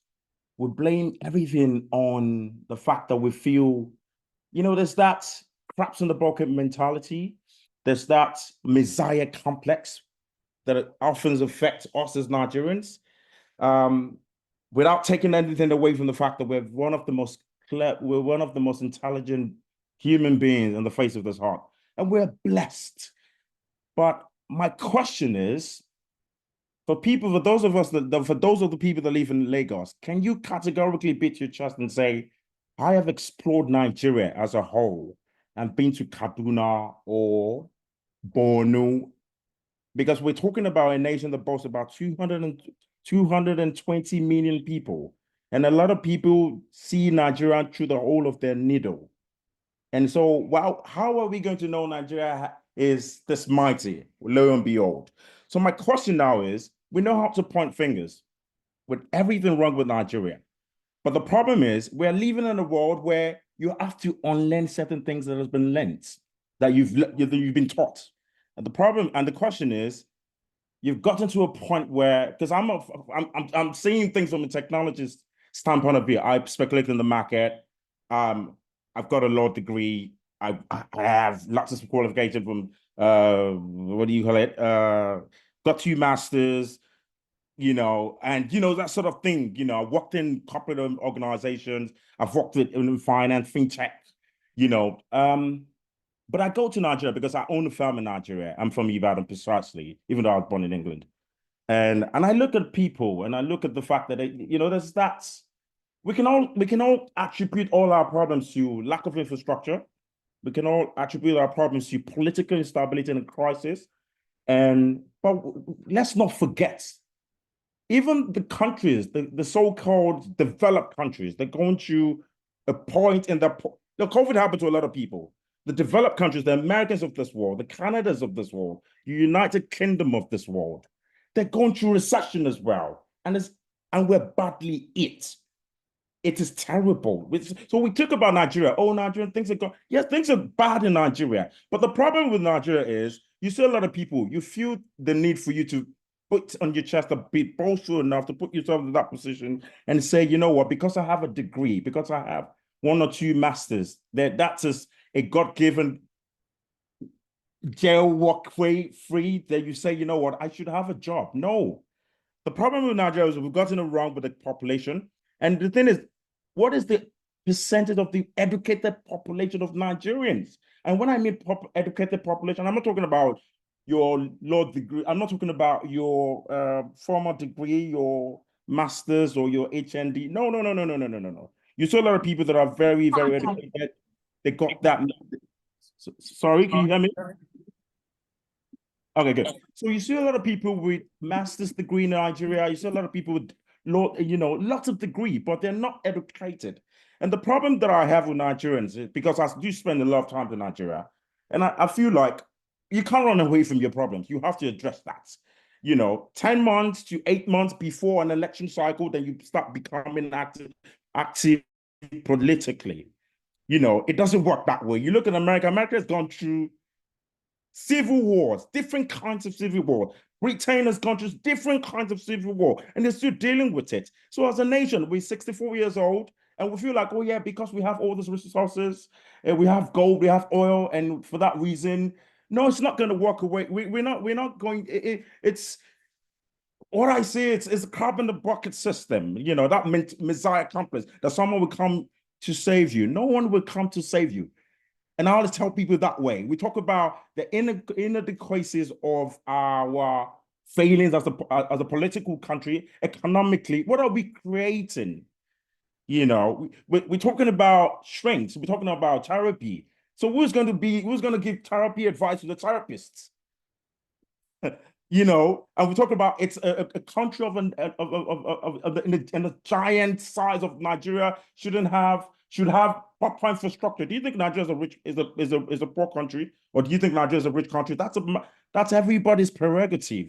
But the thing is, the Nigerians are not stupid. But the thing is, things are changing really quickly, and we have to unlearn certain things. And that is my problem with Nigeria. We have to unlearn certain things. We feel you have to jump on board with what is going on at this point. That's why you go to America, you see a lot of people with PhDs and they become cab drivers. You go to England, you see a lot of people, 3 master, incredibly smart people, and they're doing care jobs. They just want to get by.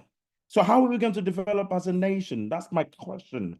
we're not addressing the root cause of it. What we're doing is we're highlighting the problems, and we feel like, and why do you think Nigeria, there's so many of our youth, about 74% of youth in Nigeria, about pretty much 40% of them are heavily dependent on drugs and alcohol. And talk is cheap. Thank you for your contribution. We want to make sure we have time for replies to what you shared and any other that's fine. Thank you very much for thank you. Yeah, thank you for the platform anyway. It was just my 2 cents. Thank you so much. No problem. Does anyone have thoughts on what he was sharing in terms of what we're imagining as not just talking about some of these things, but what the solutions or working towards solutions looks like?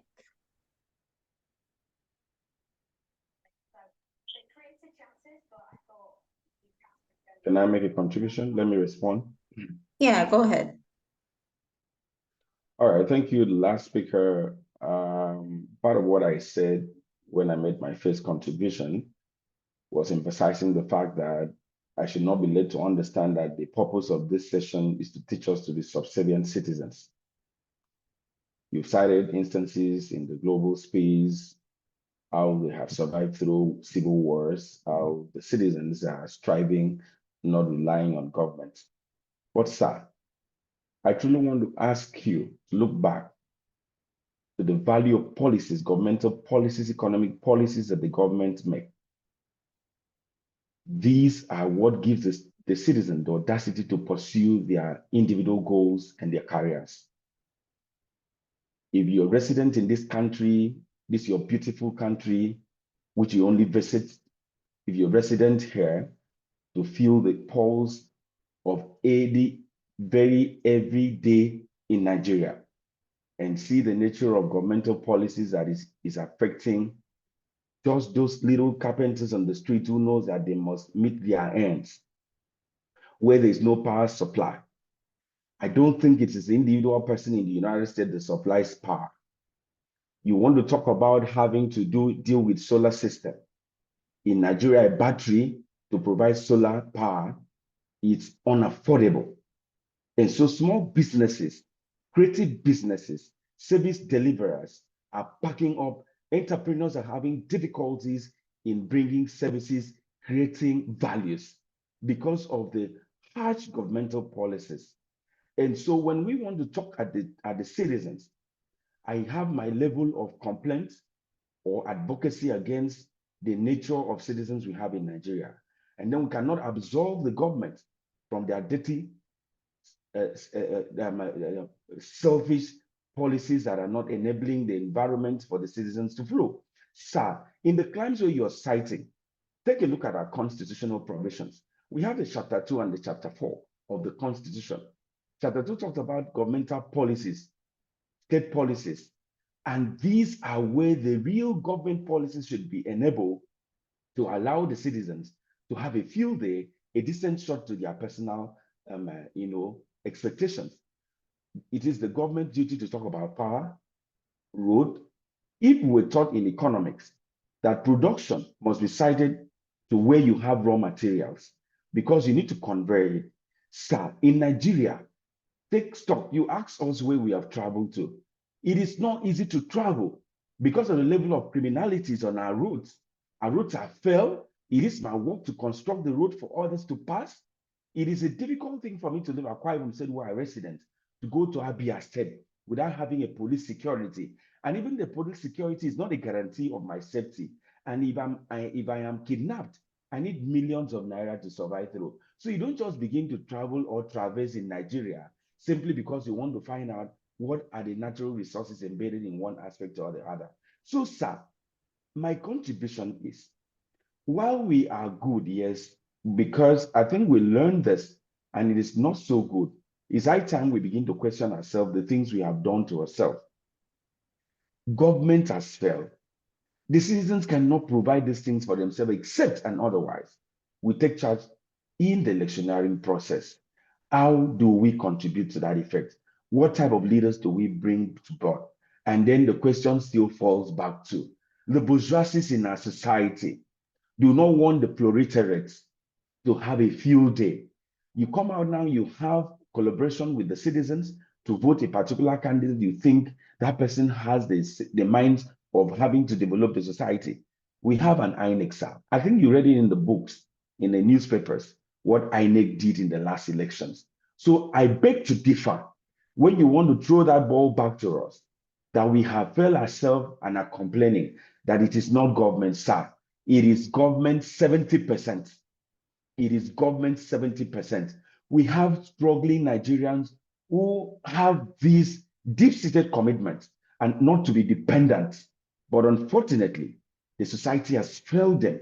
Go to the streets of Lagos, come to the streets of Uyo, go to Nisha. You'll see people who do not look back of how beautiful or handsome they are. Both men and women are striving to meet ends, but it is difficult because I earn a certain amount of money and I have to buy fuel for my car. I have to buy fuel to power my generator at home. I am not in charge of the national grid to provide light, sir. So please, you in the diaspora, it's high time you people collaborate and talk to the nations of the world where our leaders are having collaboration, greedy collaborations with them, stealing away our God-gifted amenities, and then coming back empty-handed to punish us. I would not allow that vilificative to drop against the citizen of Nigeria. We're not lazy people. We are not. We are not a lazy people. And I know that you know that. So, yes. Yeah, I just want to make sure we're on time. And we also had another person who wanted to respond or contribute. Uyi, did you still have your hand raised? Yeah, thank you so much. Yeah, good afternoon, everyone. My name is Uyi. I actually wanted to respond to, I think, Dapo, and again, interrogate some of the conversations we've had, regarding the fact that we have, as of now, like 300 registered psychologists, whereas we have more than 5,000 students, who are in different departments of psychology across Nigerian universities. But I think Basia have responded to him, and I would just add that no matter how smart you are, really, and no matter how, no matter how smart you are, you can't really do more than, you can't outgrow your environment, right? You can't even do more than your environment, really. That more than your environment allows you to, to strive. And I'll give you an instance. For example, in the US, we are talking about like, what's it called, like Tesla and the rest, or even renewable energy. You can see that government is seriously driving this growth, right? With tax rebates, with all of these subsidies and the rest. But in Nigeria, we are still crying bitterly for government to give us fuel subsidy, right? So, and that is just the list of things, because again, we are an oil producer nation, and we should not even beg you for that. And more so, if you talk about like the talent, the fact that we are smart people, yes, we are smart people. But again, without policies in place, we can't develop that. If you look at the global innovation index, you will see that Africa as a continent ranks real low. And on top of this, South Africa, top the chart. And if you study it deeply or go deeper, you will see that even in South Africa, most of those so-called innovations that have been registered to give South Africa credit is not even owned by South Africans themselves, but owned by whites, like foreign or international companies that have, registered in South Africa, right? So, but if you look at again, in Nigeria, we have the Afrobeat, we have the what's called the copyrights. You see, Nigerians are doing well, really, because the government does not really have so much to do. We don't literally need to depend on government for us to develop that space. I can simply just take on my phone and record the song, and yes, I just need my raw talent. But again, to be innovative, you need research, you need facilities, you need all of these things, right? I need to, I need all of this and a well-equipped laboratory to develop a drug or a therapy, right? So that's just that. So I agree with you, Dapo, that yes, as Nigerians, we don't need to push our problems to the government, but the reality on ground and to tomorrow is that we still need the government, right? And we need those policies. We have a lot of policies. We have the Mental Health Act. We have all of these policies. We are even talking about education loan. But the truth is that this is not even effective because you and I know that corruption is the major problem that we face. So that, I'll just leave it there and I'll go to my question, which is to Anthony's remark, which again is I must commend you for that.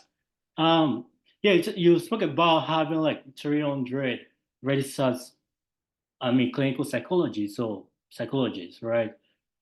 But my question is this: we do have across the nations, like more than 15 universities in Nigeria, Department of Psychology. My question is that people just become students or register for enroll for the program with the mindset of, I just need to acquire, a bachelor's degree? Or do you really think that the system, when I mean system, even the syllabus, the educational system in Nigeria truly prepares people to become professionals, just like the way we have it in the US? If I'm given admission in the Faculty of Law in Nigeria, I know that yes, I want to be a lawyer. I'm spending 5 years, and at the end of the day, I go to law school and I'm admitted to practice as a lawyer. But is that the same for people who, are enrolled in Department of Psychology, right? And again, if that is not the case, don't you think that we need to start like a proper advocacy, right? There needs to be some form of connection between what I'm studying and what I want to do, right? People should be self-aware. Even the government should be aware of the fact that even the syllabus, does it even work? Is it even suitable enough? Does it prepare like the student to become professionals in their field?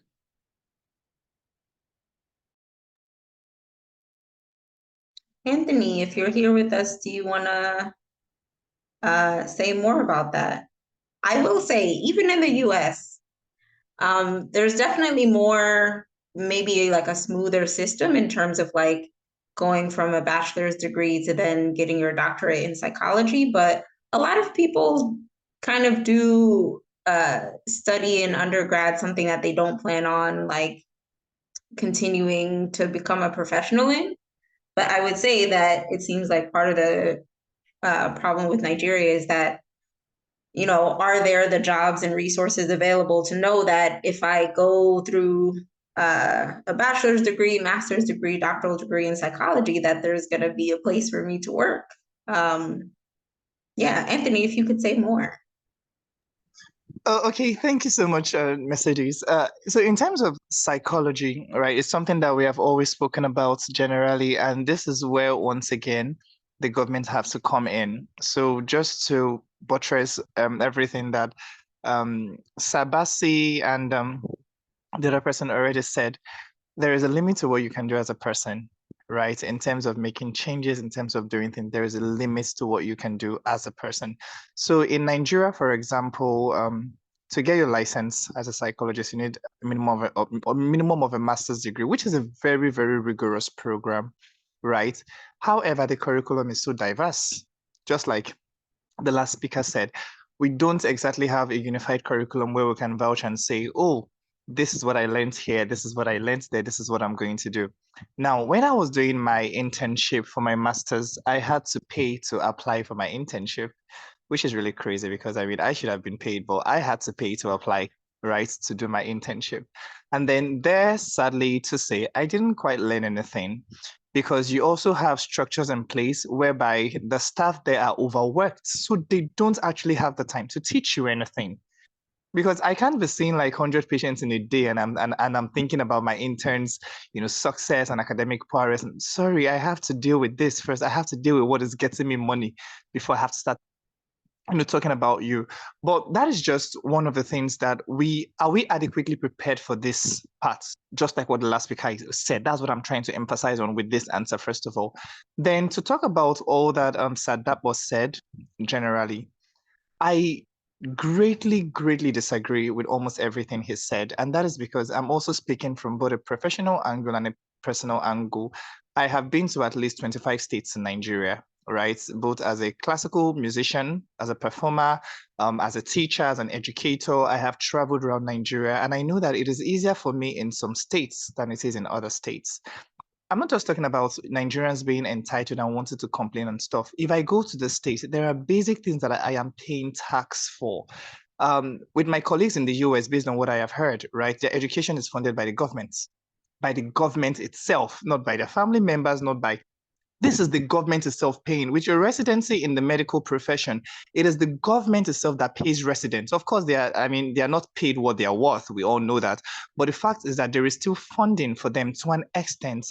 In Nigeria, you don't have this here. I am currently doing my PhD in the topmost university in Nigeria, in University of Ibadan. I am working in the hardest medical specialty you could probably fathom, neuropsychology. I don't have any stipend. I don't have any support, right? I have written for grants. I've written for things. You are overworking me to the bone. I have to work at this. I have to look at this. I have to invigilate exams. The PhD students, I have to mark scripts. I don't have any support. And then when I come out and say, look, I can't do this anymore, I'm sinking under the pressure, because that's the point of this forum, right? Nigerians always rise up to the task. Right now, I am rising up to the task. I don't feel good about it, but I also want to be a consultant in the future. So I'm going to have to go through these hurdles the way my my ancestors, like they always say, went through. Doesn't mean that it is okay. No, it is not okay. So I think that is the point of this forum, to acknowledge that, yes, as Nigerians, we are persevering. We are doing our best in a terrible world. We are doing our best in a society that honestly doesn't have our best interest at heart. But at the same time, does that make it okay? No, it doesn't make it okay. Can we complain about it? Yes, we can complain about it. However, whilst complaining, we are going to seek solutions, which is what we are doing here. So I, for example, have spoken on coping mechanisms. Every other speaker has talked about things that we can do. And then this forum, to me, I feel like it also an avenue for us to have these conversations, because when we have these conversations, we can then have insight and say, okay, this is what we have done so far. This is how far we need to go. Now, what can we do to make it better and do that? So that's all I have to say. Once again, thank you so much, everyone. Thank you for that. On the topic of education, someone in the chat, Lucy actually, who I believe works in education too, said, speaking of the children, how do we break the generational cycle of suffering in silence from a young age? And talked about integrating social emotional learning in schools and other kind of systems where hopefully children can be learning from an early age some of these like coping mechanisms that they'll need to face the difficult societies and systems that they'll be encountering, and to develop that resilience to keep putting their best foot forward to hopefully be successful. Do any of the other speakers or anyone else in the audience who works in education or just anyone in general, have thoughts about that in terms of, on the topic of solutions, what can we do for children, for people at their youngest age, their most vulnerable, and in our school systems? Okay, I would like to contribute to that here now. So, taking from the place of a parent and a teacher, I think the first place to start on is the home. Okay, for example, if you're not married, maybe you have siblings or you have neighbors around you, even if you can't reach a large audience, let's start from the house. If you're a mother here, you're a father here, like, let your kids know that when you're hurt, pick it out to say you're hurt. You don't have to like bottle up your feelings or say, oh, they will say, oh, you're a man, why are you crying? I used to hear that a lot. And that has actually like, build men think they can, keep their problems to themselves. Oh, you're a man, you shouldn't be crying. Why are you crying? Let them cry. At least when they cry, they let out the pain and all of that. So if our parents will teach our children, like, okay, when you're overwhelmed, speak out. You don't have to bottle up your emotions to say it doesn't make us strong, actually. I don't know the trophy we're going to collect for, having to like put those burdens inside of us. And probably if you're a religious person, or even if you're not a religious person, maybe you have places where you have children, take your time to educate them. 10 minutes, 5 minutes, sometimes, you sit down as an adult to reflect on, oh, somebody somewhere told me 20 years ago that I can do this. Maybe that 5-10 minute talk and the next 10 years can be something very big for that child. You get, and maybe in school, we can organize, we can volunteer to like take children in our church, in our place of work, where you have parents, talk to parents and tell them to like pass on to their children as well that this and this should be done to help children. I think that being said, when you can't teach what you don't have, actually. So first off, love yourself, know this for yourself, pass it on to others. When you talk to 3 people, that 3 people, just like a marketing strategy, that 3 people tells to 6 people, 6 to 12, and with that, we can always reach a larger audience. Thank you very much. Yeah, thank you for that. In my experience too, like sometimes by the time kids get to school, there's already a lot they've seen and experienced. And I think if we can take many angles, but both of those in particular, like where are places that we can reach parents and teach parents how they can support their kids' well-being, but also, if they're unfortunately don't get it at home, what can we also do in schools? So, okay, we're gonna take 1 or 2 more questions or responses. If anyone has additional responses to the question around children and that topic, feel free to speak up, or if there's one more question, feel free to ask. Go ahead. Can I make a contribution? Yeah. Okay. I want to say that until 3 years ago, I didn't have basic knowledge about what is emotional intelligence. And I also didn't know what it meant to know all the emotions. I think we have more than 300 different emotions. But the one that are particularly useful around is happiness or sadness. That's the best we know. So we should teach our children how to name their emotions, because in emotional intelligence is myself realizing, who am I? What is wrong with me? What do I want others to do for me? What is wrong with them? What do they want me to do for them? That support system, the conveyor belt system, must be operational while we are grooming our children for them to come to the understanding that in this world, I am not alone. It talks about self-esteem. I must create what I want. I am full. I'm a whole being. I can do this, but I need the support of others. So by the time we groom our children, because you see, the Bible must not be dispensing all of this. Is it groom up a child in the way he should go, and when he is grown, he will not depart from it. Because just as the psychologists, the children came completely neuter, I suppose, only with cognitive abilities. So we as parents must ensure that we educate ourselves in order to be able to impart in our children. Our daily living is what our children are copying. So when we are able to, in our interpersonal relationship, show them these practical examples, they copy and paste it in their innate person. And this lasts longer than even the movies they will watch, because if they see a thing that is different, they will sure come back to you, because you create that friendly environment for them. You do the affirmations and the confirmations. And I think that's the basic thing to do. The teachers in school might likely be able to do what they have to do, but the parents are the principal actors in ensuring that next generation is saved from the silence of being unable to speak up, and in fact, pushing away the stigma in speaking up when they have mental health issues. That's my contribution. Yeah, thank you. I like that you pointed out the importance of modeling. Like, a parent can say a lot of things, but it's very impactful for a kid to see that not only is my mom or dad saying these things, but I also do see that my mom and dad like take a break if they're exhausted, or they go and do exercise, or they talk to friends, or they talk about their feelings. So thank you for that. We will give one more chance for anyone else to respond or ask a final question before we end. So I just want to add to Hi. the children. Oh, Mhm. sorry. Go ahead. Go ahead. Okay, thanks. I just wanted to say, yes, it starts from the home, but because I guess you can say, I don't want to say it's new because it's always been there, but because it's becoming more, how will I explain it now?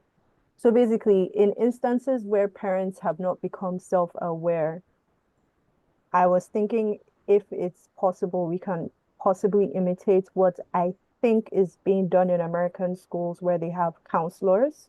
So you don't necessarily have to be a psychiatrist or a psychologist, but just a place where these children can go, have an adult in their life who can understand. And obviously, the counselor would take this back to the parents. Because yes, you can say it's up to us to teach our children this, it's up to us to teach our children that. But even in this new generation, there are still people that do not have that awareness themselves. And you have to create a space for the children to at least be heard if they cannot be heard at home. Now, obviously, I'm not trying to detach the home from the child because the home basically makes up 90% of a child's upbringing. But I feel like because school is basically where they spend a huge majority of their lives, there should be a safe space for them where they can bring these issues, bring it to light, and eventually it will be taken back to the home where hopefully it would be resolved. Yeah, thank you for that. Especially for children who maybe are not in a safe home or where the adults in that home aren't aware and knowledgeable. Yeah, that's a really great addition, Miss Iho, too. Just briefly to add to what the two previous speakers ago said, or actually even the person who asked this question. I think that is such an amazing question to consider, even in light of this forum, right? Because we're talking about suffering and smiling. And then we also have a new generation, right? So what are we modeling? What are we passing on to them? And at some points, this is really where intergenerational trauma comes from, right? That there's this cycle that's just perpetuated. And so that's even a takeaway for us, I think, from this forum, that what are we now passing on? If this is such a pervasive thing, this suffering and smiling, is that what the upcoming generation will get? And if that's not the cycle we want, right, how do we break that pattern, especially children being so vulnerable? Our brains don't stop developing until the age of 26, right? So if children are in this environment and they're getting, the wrong messages, or, oh, you just have to, suck it up and just push, children get really confused. And at some point, you become really dysregulated from not being able to even say, okay, this is how I feel. And okay, what do I even do with that? That is how people go on to self-harm, just because that's their way of regulating. I just need to feel something, right? So I think that education is so important. And, even as adults, a lot of us don't even know, right? Beyond sad and happy, or maybe another third emotion if we're being sophisticated. So I think there's so many resources out there, and hopefully we'll share some as well. But yes, as the adults in our midst, maybe as the parents, educators, and things like that, these are things that we could really start understanding. And the amazing thing is that a lot of people who are even in toxic environments or have had traumatic things happen to them, not all people go on to develop PTSD, right? Even the 9/11 that happened here, not everybody did. And there are reasons for that. Safety is a huge part of that, right? And that's just not like environmental safety, but like, what are children getting at home? Are they always like walking on eggshells? Are they always holding their breath? Are they always confused about, okay, these are the expectations and things like that? So it's really important that we understand, right? One, how children are growing up and understanding that this is a very vulnerable time, And hopefully that helps us to be more aware of how we're interacting and really actually being attuned to where they're at and giving them the resources and the tools to go on. And also to the question of what we can do in schools. I think so, especially when we only have 300, 600 psychologists. 600 has even gone up, so that's good. We need to start finding ways to make links. And I think Anthony and I have talked about this before. There needs to be something like mental health first aid, even if that's not professional counselors. There are trainings out there, and I know I keep saying that, but like you can email us, we'll get them to you. But there are trainings out there even to identify when someone is feeling suicidal, or what can I say in such a place like this, or okay, what resources do I have to offer at this point, and how do I know when next to send someone to a next level of care, and what are those resources, right? So we need to have not just the professionals or the experts, but the people that will lead up to that, like at every point in time. That could be the community members. I don't know, that could be the teachers themselves. We all need trainings. We can't just be like professional. No, nobody even has money for professional. So we need to start knowing and building resources at every level before we can even say, okay, this really warrants an expert level of care. Yeah. Yeah, I think even if it's not, even if it's just that like every teacher or, school staff has some knowledge around what to look out for, and maybe they're not going to do like a deep like psychotherapy treatment, but can do some basic, like you said, mental health first aid intervention, or get the student to resources can make a huge difference in people's lives. Some of my work is in college counseling, and I'll have people that are they'll be 18 going to university for the first time, and it's the first time they've had the opportunity to speak to a psychologist or therapist. So you'll see we have some resources here. We'll share those with you all, and we hope that you all will walk away from this forum today feeling a little bit more empowered to do things that you can do in your own family, relationships, community, or your own systems that you're involved in, whether that's education, government, legal, etc., healthcare. And not only just talk about these things, but start to take steps to make some of these differences. So we'll wrap it up here. Please fill out our information survey that we've been putting in the chat so we can keep in touch with you, and that you can hear about any future events we may have. Again, you can donate to our cause. You can follow us on Instagram at weare_CAM. Email us any additional questions. And of course, you can watch the forum back and any of the other forums in the past on our YouTube channel. We've done forums in the past about suicide prevention, about the End SARS movement, and about trauma and other topics. So thank you all for being here today, and we hope to see you again in future events. Everyone have a good day, good evening if you're in Nigeria. Bye. Take care, everyone. Bye. Thank you. Thanks for having us. God bless you. Thank you. Yes, you're welcome.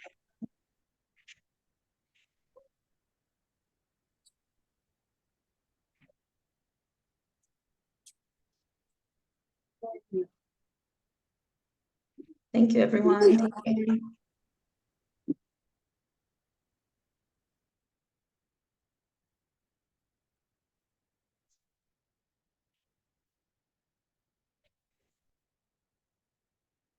Okay.